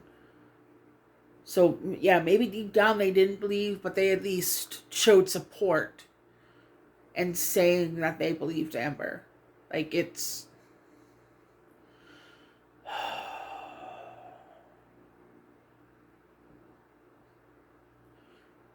Mobs on the internet are scary. And it seems like Amber can definitely get one of those for... Why? It's beyond me. I wish people could see the truth like I do. I do. But sometimes people really truly believe that ignorance is bliss. Who watches that video and thinks, oh yeah, I believe it, because it's just ridiculous. So thankfully, almost everybody doesn't believe it, even without seeing your video, or even without seeing that video I made the other night. You don't even have to watch any of that. Just watch her video and look at how ridiculous it is. The way you cut it to, show exactly what she said and then what I said, I was like, wow. And I hate that she lies. I do. And I'm going to be nice, and like I told you last night, She was in school to be a social worker, and she was in school for a while to be a social worker. She was doing good. She was getting good grades. I'm not gonna lie. I'm not gonna like degrade her on it, because she was. She was getting good grades and passing all her classes. She was doing so good. And when she went with Crystal, she did not continue her education. She was 8 months from graduating. She would have had her social That's worker fucked degree. up. She would have, even if she decided to still continue YouTube, she would have had something to fall back on, a degree, as a, Sorry guys, I understand that I'm cat grooming, kids in her, but and that were in her position, but she didn't follow through, and it makes me sad, because it's like you were doing so good. Like, even if you didn't want to continue it after you got your certificate, you should have still got it. It would have helped you later on in life, at least. And I feel bad. I feel bad that she didn't continue. the problem is that she wouldn't have cared about anyone as much as she cares about herself. So she would have been a shit-tastic social worker. And this isn't me being petty or whatever. It's just from watching how she is. She doesn't care about anyone as much as she cares about herself. She might care about other people, but I don't see it. I don't see it. Whenever she cries about someone hurting her, there's no actual tears. When, in the occasion that tears are produced, and other people have pointed it out, so it's not just me, but she tries to use tricks like making her eyes water intentionally by like looking at a bright light or something like that. I've joked that I think that she's taking the time to pluck pubic hairs. Because we can't see the entirety of her when she's doing these videos, so eh,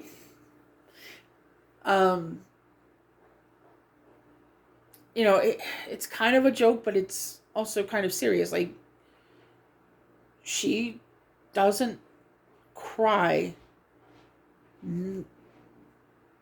let's say 96% of the time, where she's acting like she's crying. The rest of the time, it doesn't match.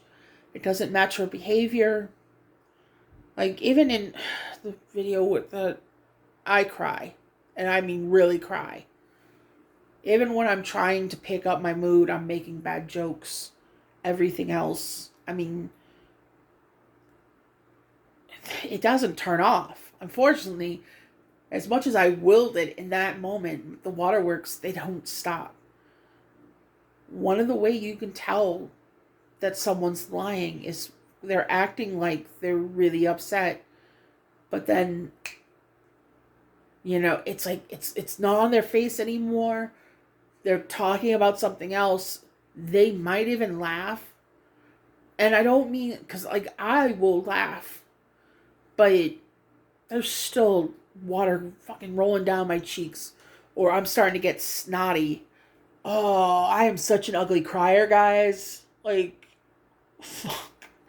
It's bad. Like, I will have my nose run. I will have it where it'll get so stuffy it's hard to breathe. Like, it's part of why I don't like doing it. I get upset at myself for crying. So again, I just went on another tangent. These videos are going to be longer than I intended. I apologize. But I think this is all important to highlight. I do. I really do, and I hope people are that you see it too. I don't want to say that you believe me. I want you to see it too. I don't want it to be me just leading people. But I know I'm not the only one that sees it already.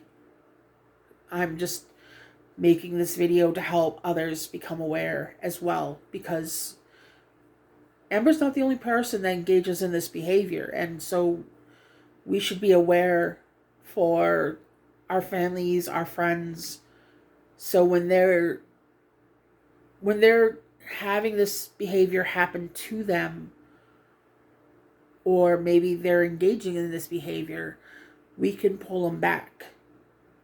You know, either get them help so they're not shitty people, or get them help because they need to get away from shitty people. You know, it's one of those two. There could be other options that I'm not currently seeing, but you know, because we just want to be very complicated animals. In your education, because she was doing so well with it.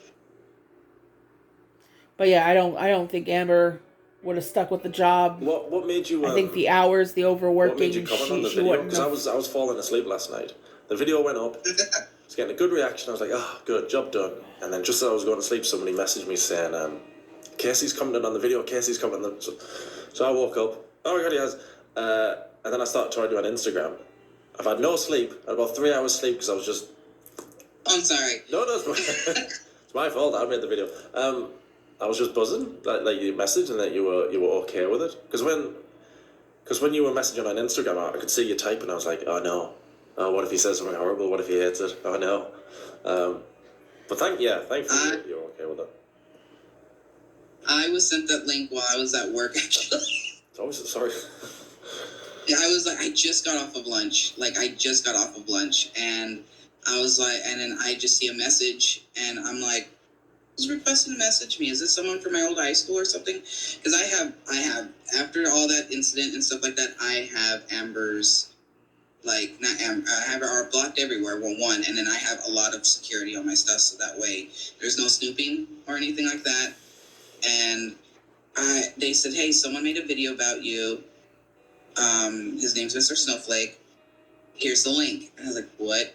No. And I got scared. For one, at first I got scared because I'm like, oh no, if it's this big to get people to go, hey, like here's link.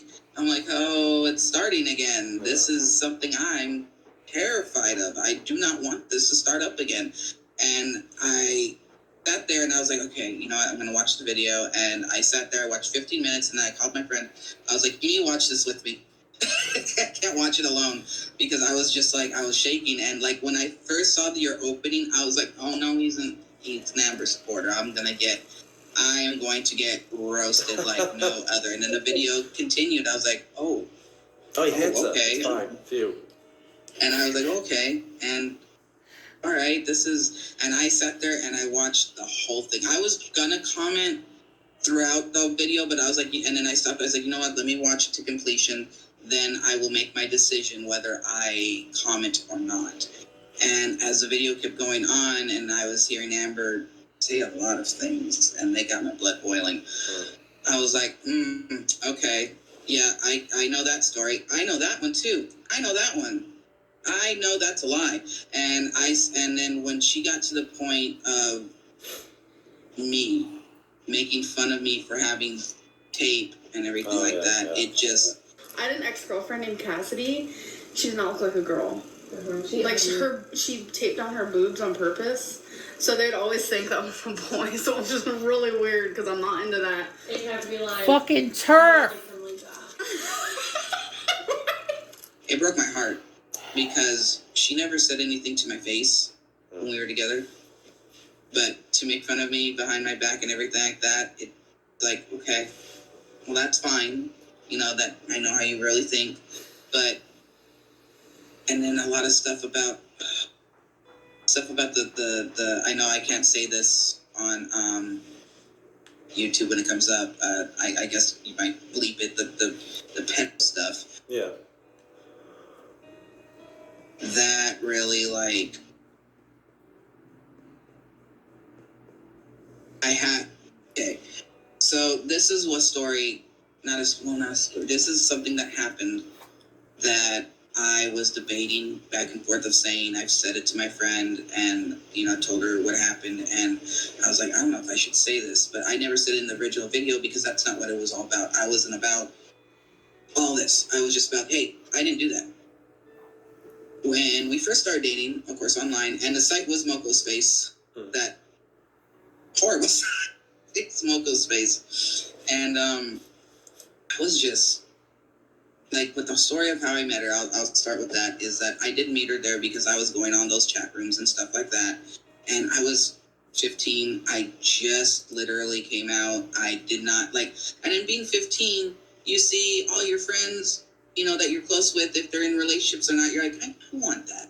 But in the early 2000s, that was very hard to do with someone who was gay, straight, bi, trans, whatnot have you. That was very hard and very not really accepting that much back then. Yeah. And so I went on Moco Space and I was like, okay, you know, as a 15-year-old,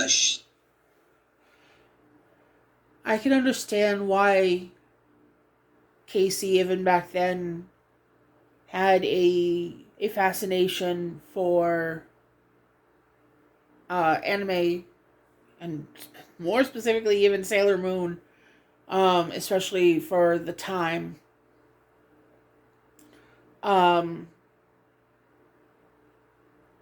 Sailor Stars, I believe, was the season where they basically had cross-dressing or gender swapping Sailor Scouts.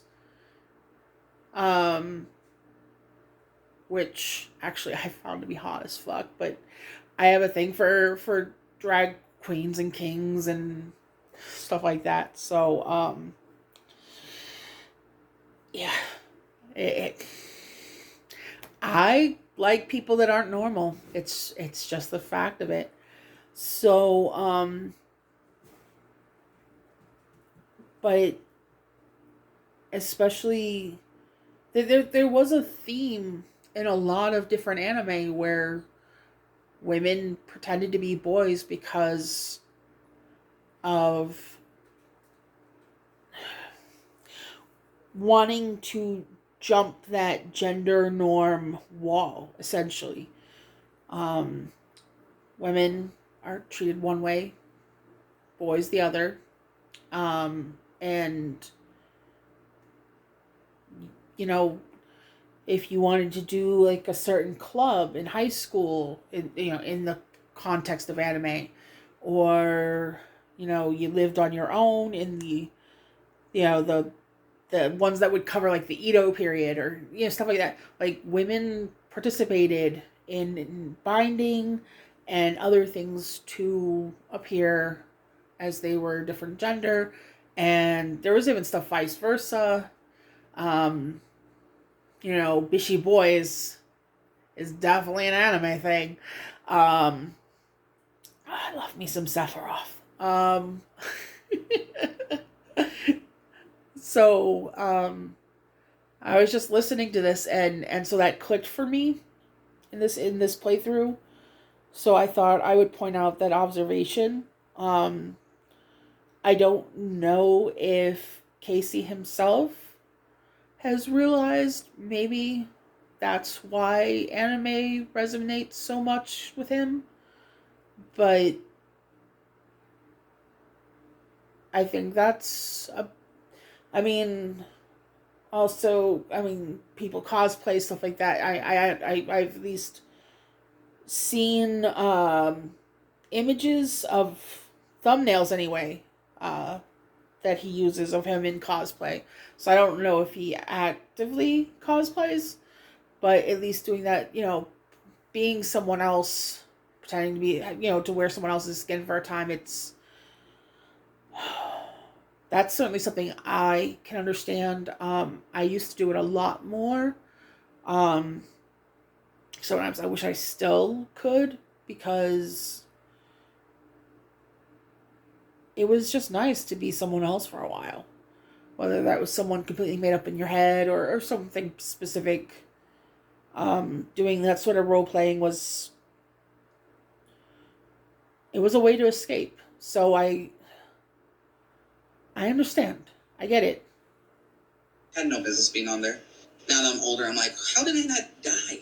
How did I not get captured or God? And I used a fake name, the name that she said. And at the time, I put Amara because that was the name that he gave me for him.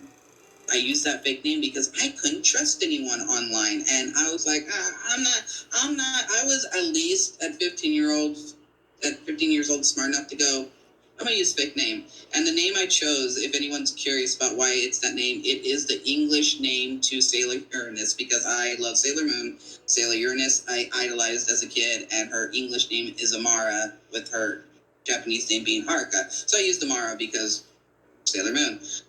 That's where that came from.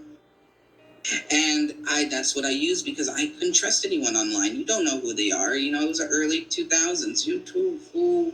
But eventually I did tell her. She was upset. Here are the facts. You lied about your name right off. I remember in the original run through of the English dubbed anime, they made Uranus and Saturn, I believe. Right? No, Uranus and Neptune. Apologies. They were cousins. Fucking please. But still called me insane. But it was just really for my protection. But when it was still long distance, even to this day, I am not very fond of spicy pictures being sent. I'll put it that way. I'm not very fond of it. I don't like doing that. I'm not.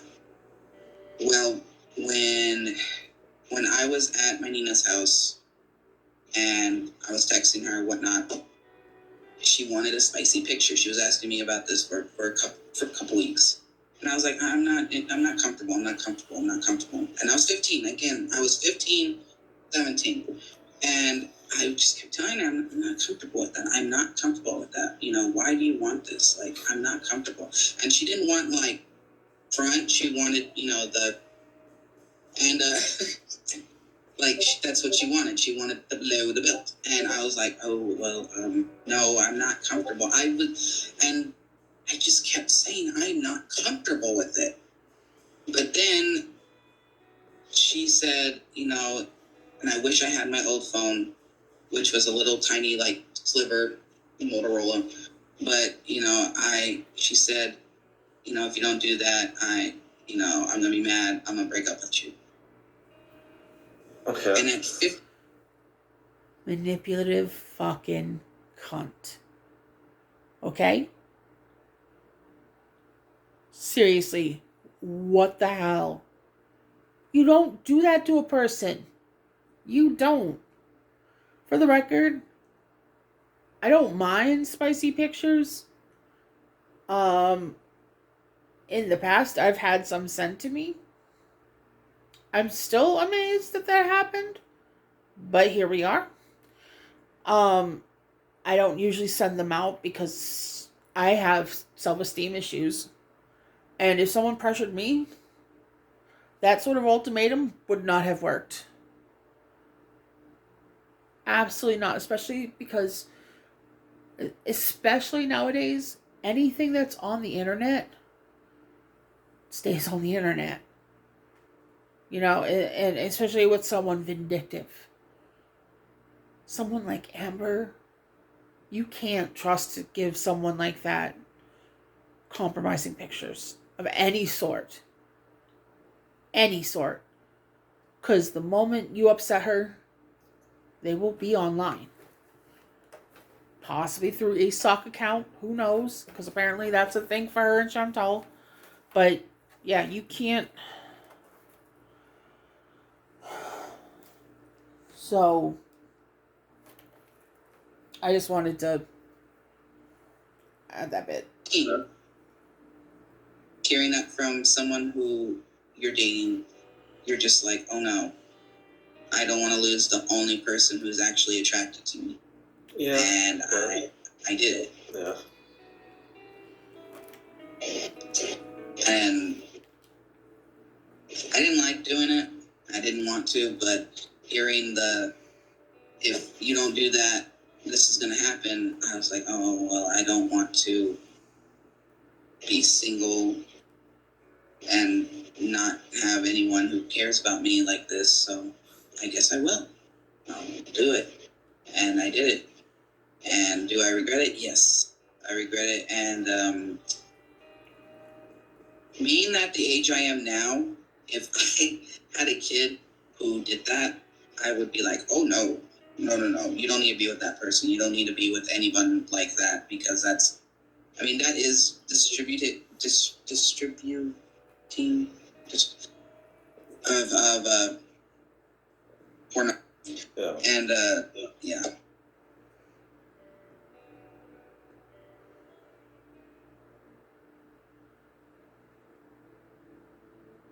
That was one of the things that, and I didn't say that in that part, because it's like, what I posted years ago was about clearing my name. This is about everything else I never got to say. This is why I wanted to do the interview, because this is everything else that I didn't get to say, that I've been holding on to, that I've been struggling with. And people don't. I do hope that at least in some respects, Casey, this interview gave you closure. I don't know if it would have, because, I mean, Amber's still everywhere. I mean, she's everywhere. So, I mean, that might be why you have such a small presence now, because you just don't want to see her content or her, and I don't necessarily blame you for that. I don't think she's on Twitch or Kick, so if you do anything on either of those platforms, please let me know. But, I mean, I follow you everywhere else. I think I do follow you on Twitch, but I haven't seen anything pop up, so I do have my noties on. But she fucked you up so much, and it's horrible. It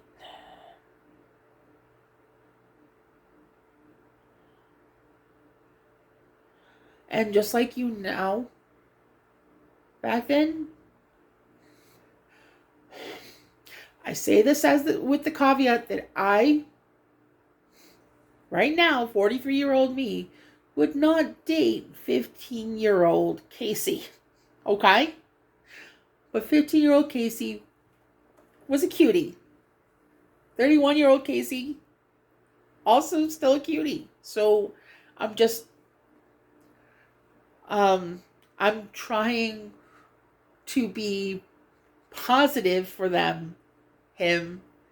I don't know your pronouns. So hopefully it's the he pronouns. Those are the ones I want to use for you. So, but I'm not 100%. So,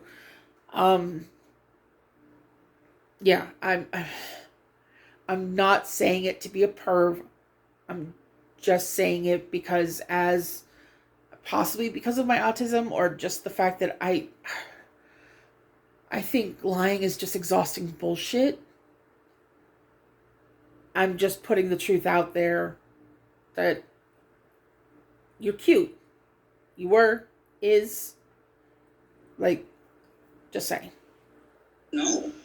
People don't know exactly what I struggled with and exactly what happened, besides like, oh, I did not do that, and this is what happened and why I didn't do that. This is, everything else that they want to know. But I will say, I'm not going to go into weight. I'm not going to go into hygiene. Y'all know this already. I've said this in many things that I have posted about. I'm not petty. I could be petty, but I'm not petty. And I'm not going to degrade her in hygiene or weight-wise, because we've seen her videos. No? We've heard. Okay. You've seen my receipts. You can piece together all that from there. Like I say, you're nicer than I am. I'd be really petty. I'd show everything. So you're better than me. So you were in an online relationship for a year, weren't you? Come on. Yeah, a year. It was from July to July, and then we went to go see my nana in California, in Stockton. And she she was like, okay, well, we'll meet, because she lived in California too. I cannot remember the city. California's so big, I cannot remember the city. All I know is it was about, I think, an hour or two away from Stockton. And so that's when we met. And that was the first time I lost my virginity. There you go. That's a thing. I could say that's the first time. And first meeting, she was.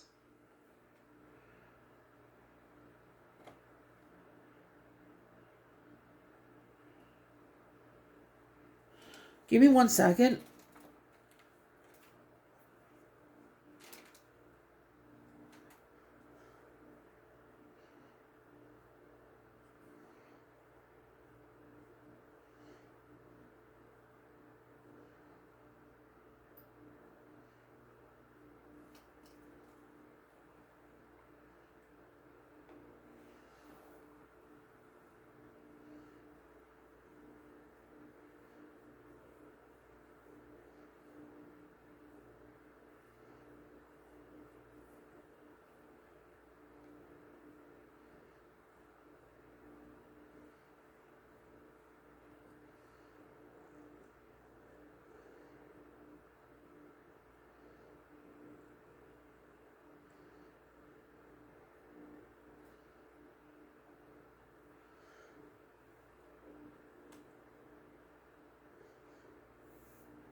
So I don't know how long this has been in effect, but age of consent in Arizona is 18.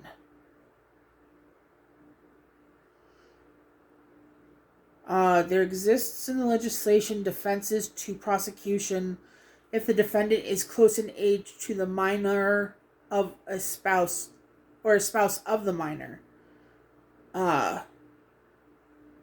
Note, these are not close in age exceptions, but defenses in court. So there are no legal exceptions, but a lawyer can use, oh, well, they're close in age as a defense, and maybe that will help their case. Amber was 18 and considered an adult when they met Casey, who was 16, not of age. Casey could not consent. So, unless the laws were very different that short bit of time ago, that was illegal.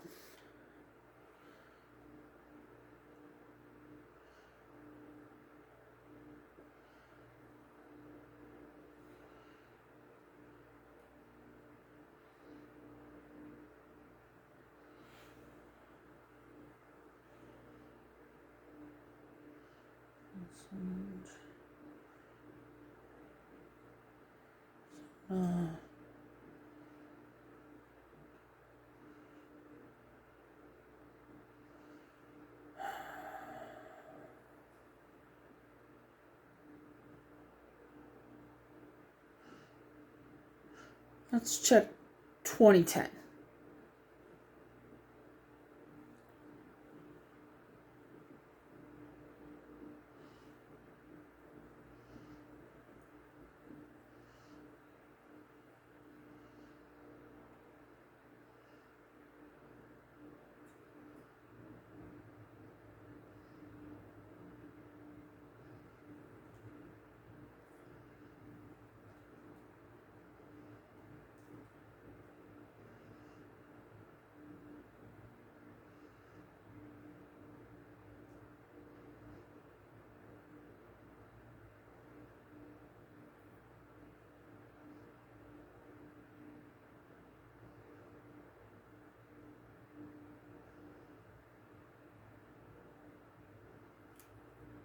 Okay, apparently I can't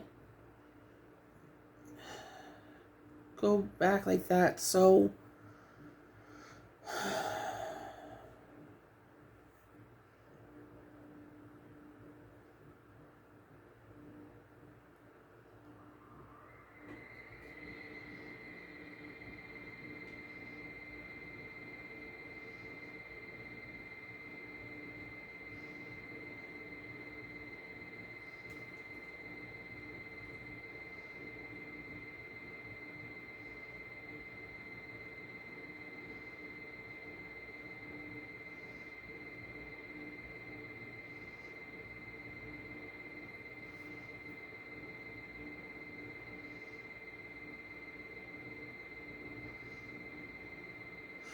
Yeah, unfortunately I'm not able to find anything about when that might have gone to effect, so I'm gonna assume it's been that way since the 90s.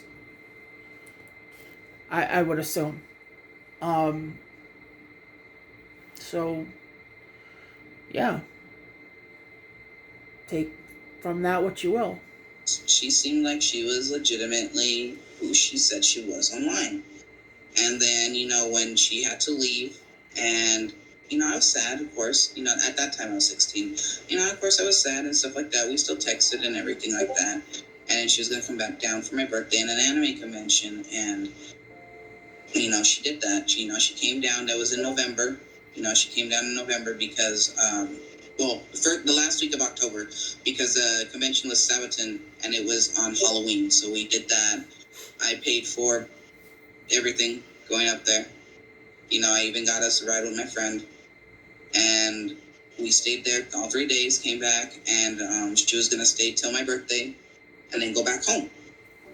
And that's in that month we discovered she's not going back home because they don't want her back home. So is that true? Because a lot of people think she made it up, that she was kicked out by the grandmother so she could stay with you, but that's true. So, yeah, that is true. Yeah. She was kicked out. To the extent, I don't know, but I do know they were having problems getting along, even before she came. And, but for the grandma to just, and the mom to just spring it on us is kind of like, and yeah, my mom was mad. Like I said in the video, my mom was mad because we were, and in that house, it was like, draw you it actually. So our studio, it was literally just like, not even studio. So you would like come in from right here. At the next topic change, I'm gonna pause the video. When you come in from right there, I'm gonna stop this one because we're like almost at 2.5 hours. Then you would have the kitchen. I'm gonna make food. There was a wall that had like a little redo my drink. That separated the bedroom back here. I will the bathroom eat back while watching from the living room and the kitchen. So it was really not a one bedroom. Oh, I'm sorry, I'm not. I was ready to show me. But yeah. So there was. I'm getting pretty hungry. This was, you would Technically, I'm starting my fasting window late. This would be the living room, the kitchen, and then this wall separated the bedroom. But you had this little dip in the wall right here, and then the bathroom was back there. So it was really just like a studio with a wall, like I said. It wasn't really a one bedroom per se, and it was small. It was really small. We had to move there because we were beforehand, before when I did meet Amber, me and my mom were in a 2-bedroom apartment, but they raised the rent, and she was single mom, and she's like, we can't afford this 2-bedroom, so we had to move there because it was cheaper and she could afford it. And we were on food stamps. She was getting child support for my dad, and she couldn't afford another person. She could not do it. She could not afford it. And yeah, I did fight for her to stay because, one, I was a teenager, it would be cool to have my girlfriend stay.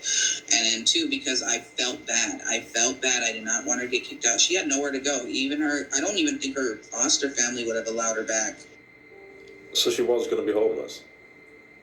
She was going to be homeless. And so she stayed. But even though she stayed, it was okay at first. It was fine at first.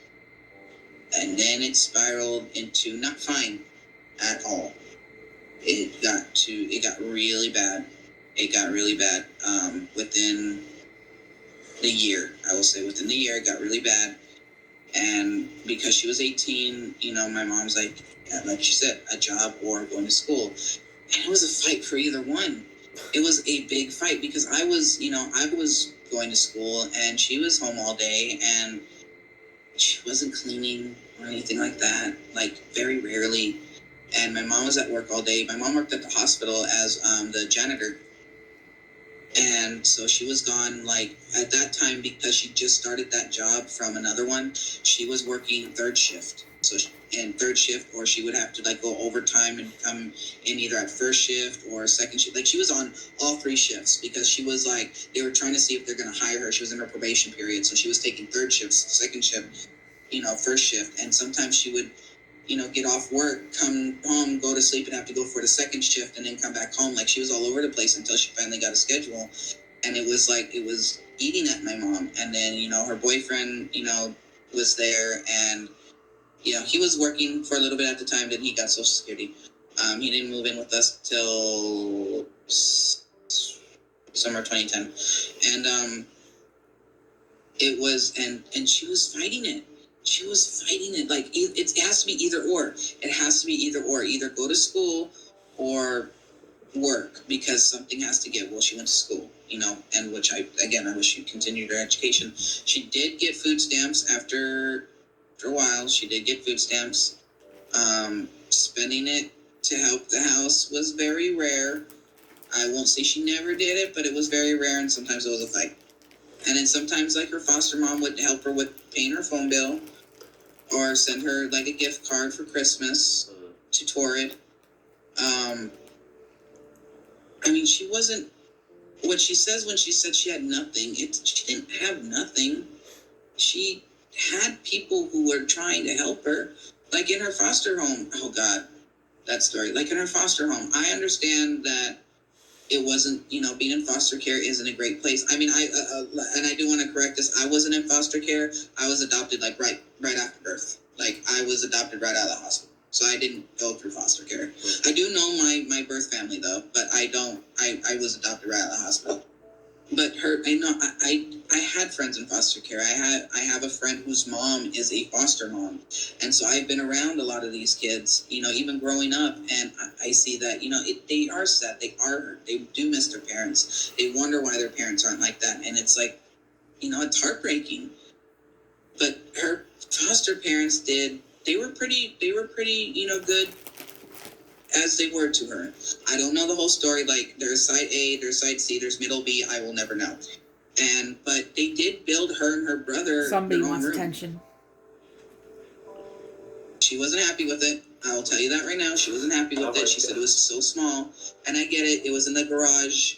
But they built them both a room. That way they were no longer sleeping in, like, the kitchen area. So they built them their own rooms. It wasn't that big. It wasn't that flashy. But they gave them their own rooms. They built it for them.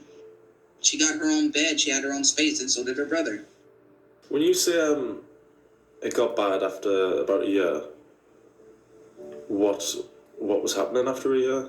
I know you mentioned a little bit in your old videos, but when it started during the summer, and we were, I cannot remember why we are.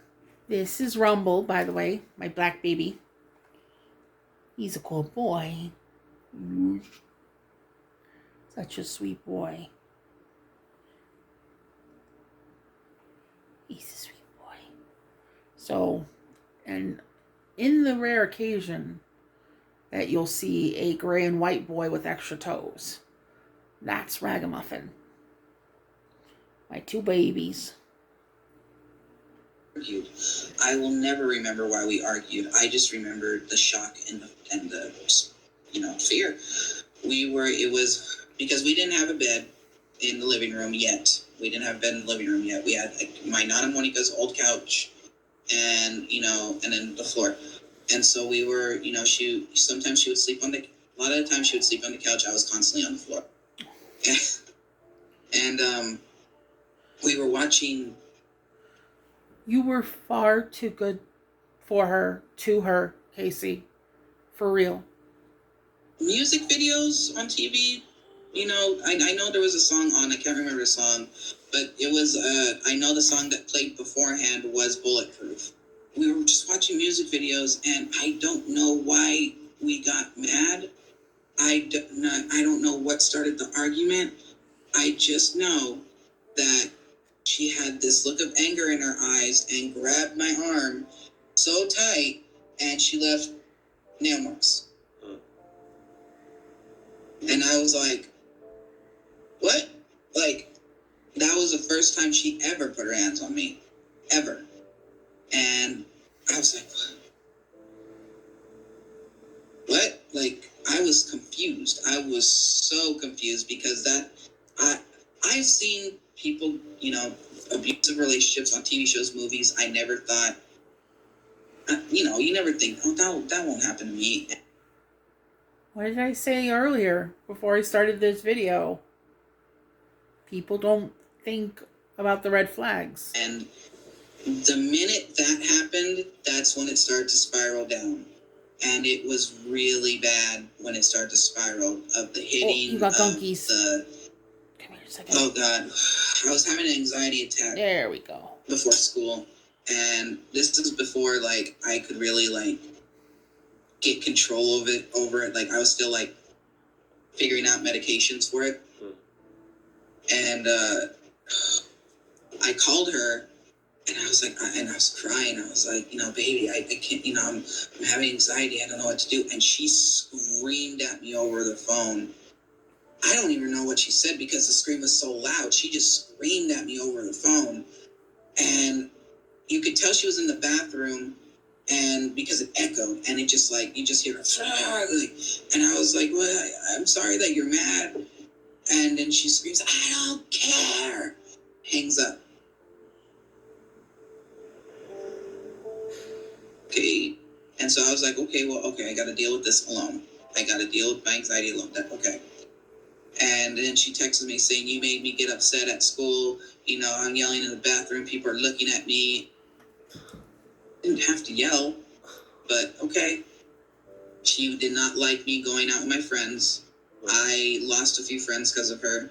CJ and Cheyenne, like I said, CJ, yeah, she got her number, and I still feel that punch to this day on my arm. Like that was a very angry punch to my arm, and CJ is no lightweight. She can punch a bull unconscious, I swear. And she just comes up to me, why'd you give Amber my phone? My phone number. And I said, I didn't. I would never give Amber any of my friends' phone numbers because I knew that chaos would ensue. And she showed me the text messages, and I cannot remember what they said. But when I went home, I said, did you text CJ?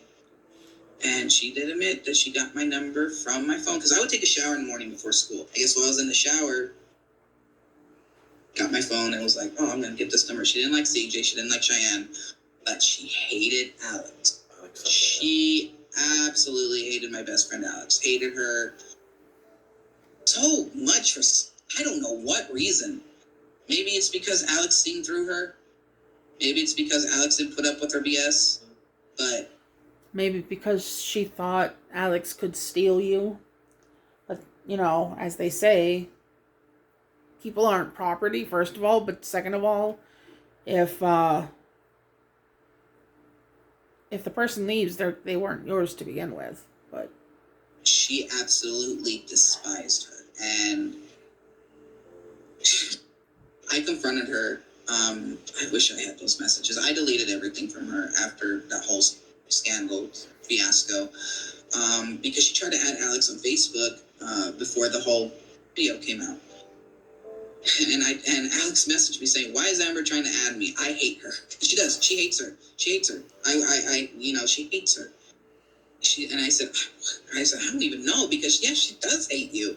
And, that story is every time I hung out with Alex, I would tell her, I want to hang out with Alex. Alex is my best friend ever. We're as close as cousins. She's still to this day, my friend and, my best friend. And when it came to hanging out with Alex, I'd be like, I want to hang out with Alex. Please don't cause a scene. Nothing. I'm just going to get lunch. I'm just going to do this. I'm just going to do that. I was still a teenager. I wanted to hang out with my friends, but it felt like I was in a very... Even as adults, we just want to hang out with our friends sometimes. You know, it's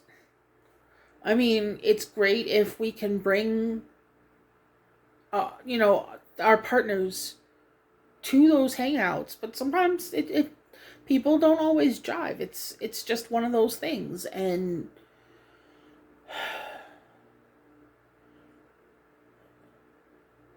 obviously Amber was not comfortable enough in her relationship because she knew she was a shit person to let Casey be with people that were actually good to him.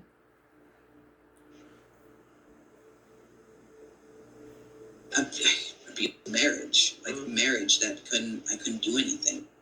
And she would tell me this all the time. Yeah, you can go hang out with her. Yeah, you can go hang out with her. Yeah, you can. Okay, you can be good with it this time, right? Yeah, of course I will. Are you sure? Because last time, no, I won't do that. I promise. Broke promise every single time. Every time she would get mad at me, tell me I have to come home, or I'm going to break up with you, or I'm going to leave. I'm going to get on the bus right now. You won't see me again. And should have let Alex her leave. Frustrated with it, and I can't blame her, because I would sit there distraught. I'm 16. I'm distraught because I'm getting threats of my girlfriend saying, you're hanging out with her. If you don't come back home right now when I want you to in the next 5, 10, 15, 20, 30 minutes, you're going to, I'm going to leave. A relationship should not ever be more temperamental than the weather. Never. And again, I think I've established it. We know how I am about absolutes, but in this, it fits. So I'm going to use it. Someone who is constantly trying to use ultimatums like that, you should not have them in your life.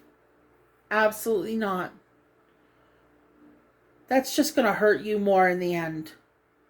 And they're obviously trying to find some reason to leave. Let them. Let them. It's better for you. I promise. You deserve better, and you need to be free to find it. Don't put up with something like this. You'll never see me again, and I'm going to break up with you because, you're not coming home. I'm like, wow. And she full-heartedly believed I was sleeping with Alex. Full-heartedly believed. And I was like, I'm not sleeping with her. She's like, I see her as family, even to this day. Like, we don't even say, like, we're friends at this point. We're like, oh, that's my cousin. Oh, that's my cousin. I could never see her like that. And, like, I don't understand where that came from, because we never even shown that. Alex, had brought her boyfriends around. She knew the boyfriends Alex was dating at the time. Alex... we never had that kind of relationship, ever. Nothing like that. But she was convinced I was sleeping or cheating on her with Alex. And when I confronted her, when she tried to add Alex that time, and I confronted her saying, why are you trying to add Alex? You hated her. I never hated her. Yes, you did. Yes, you did. You said that I was sleeping with her. You were convinced that I was cheating on you with her. No, I wasn't. I never said that. Yes, you did. Yes, you did. Remember what she said to Destiny about the Code Red incident. Remember that. And then hear this. Better yet, watch the video, because there are Facebook Messenger exchanges going on between Casey and Amber where she's trying to gaslight and saying she's never said those things. Everyone remembers this. My Alex remembers this. My friend Cheyenne and CJ remember this. My mom remembers this. No, I never said that. And after that message, I was like, I cannot be her friend. I'm not. I can't even be like an acquaintance at that time. Like, I can even reach out an olive branch because it's like, you are lying to me. You are lying through your teeth. Well, you're remembering stuff wrong. Oh, no, you can't play that with me now. You can't play that with me anymore. I am not remembering wrong because that was the remaining of our relationship. That was a year and a half of you saying that. And if Alex came up at any time, my goodness, you were extremely mad. And so when she was like, "Oh, you're lying, you're lying, you're lying," you know, you're not remembering things wrong. I don't know what you remember, but that never happened. Okay, I see how you are. You haven't changed. Goodbye. Do you think she thought you were cheating because she had cheated it? Because that's what they say, isn't it? If you're cheating, then you're going to suspect your partner even. So do you think that's why? Because she was, yeah. I think, okay, so I don't think it was that, honestly, because when it came to that open relationship thing, she did not like any girls wanting to be around me. Okay. She wanted it on her end, but she didn't want it on my end. Yeah. And I was like, okay, well, and then the way I work is like, fair is fair. Okay, then. And she's like, well, he's a good boy. Why why you want to hang out with her? Why? I'm like, well, you're doing this with Crystal. Well, Crystal's not here.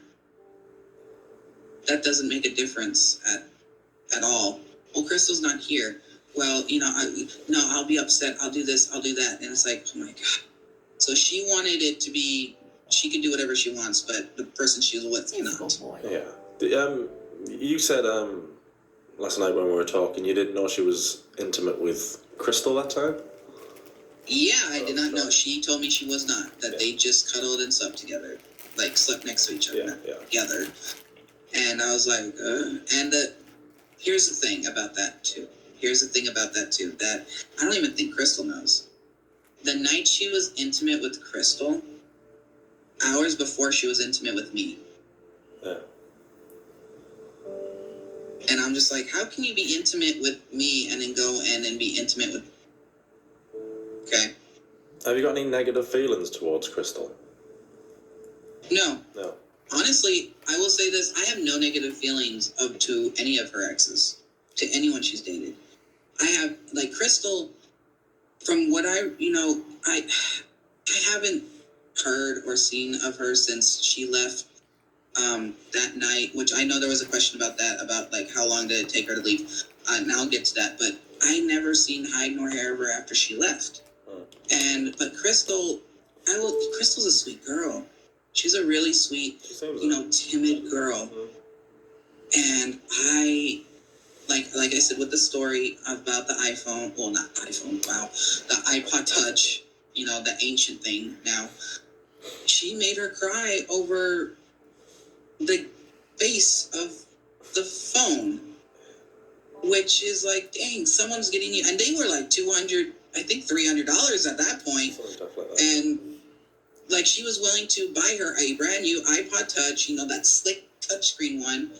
And she just asked a question, do you want this gigabyte or this gigabyte?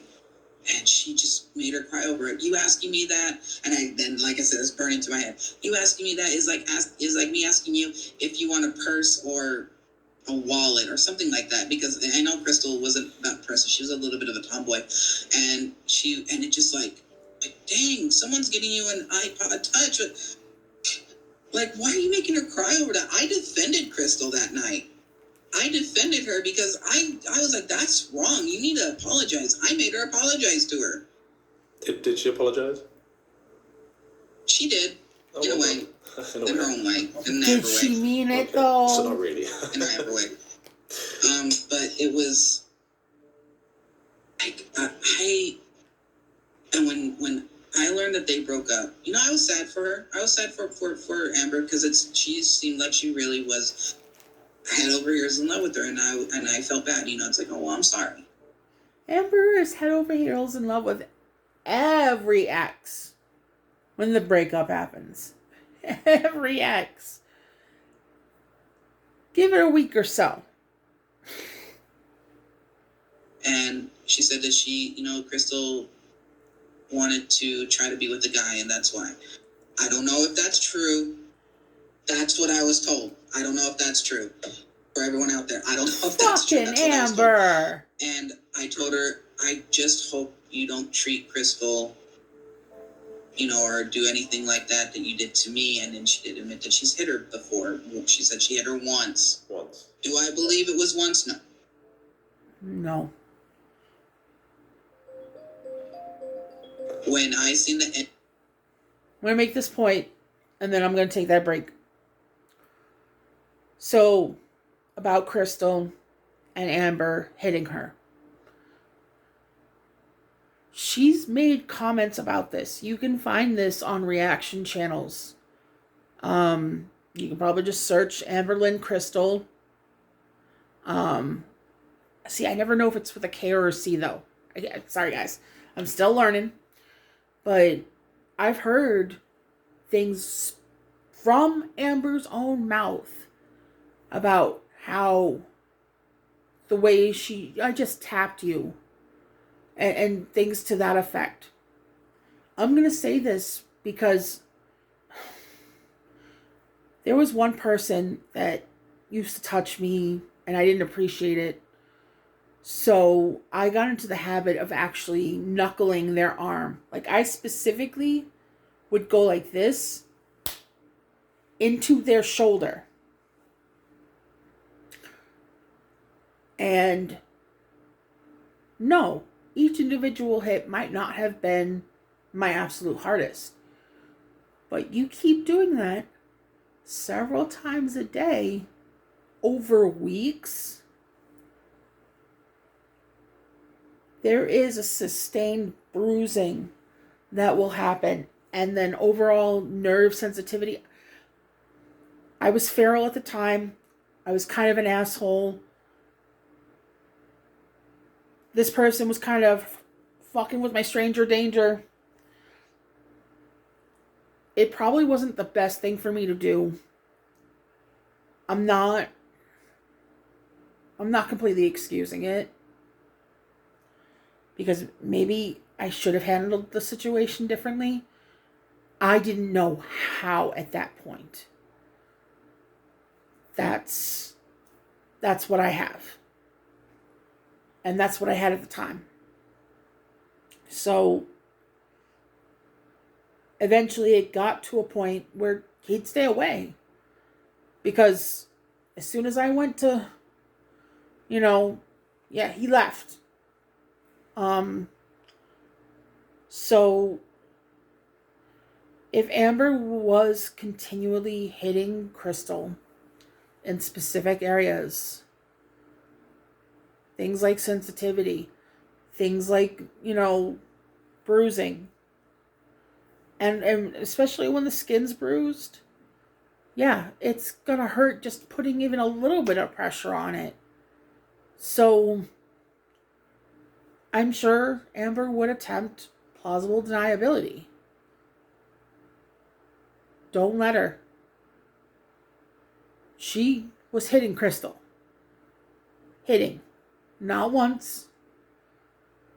It was repeatedly. For her to have that sort of reaction to being tapped, touched, however Amber wants to word it, wording it like that just makes it worse. Honestly. So keep that in mind when you go back and watch any of these other videos. Please. It's I think it's important context. So I am going to take a small break. I can't start this processing yet because I don't know if it'll fuck it up if I start recording again. So I'm gonna set up some food, get that over here, refill my drink, make sure the boys are fed and watered. I touched up their water earlier. They still have food in their bowl. They'd probably appreciate some fresh food. So I'm gonna do that. And you'll just click over the part 2 and it'll be like no time at all has passed. If you've already been watching this far, I appreciate it so much. Hopefully this has given you knowledge, understanding, entertainment, any and all. And I love you guys. And I'll talk to you, soon. Bye.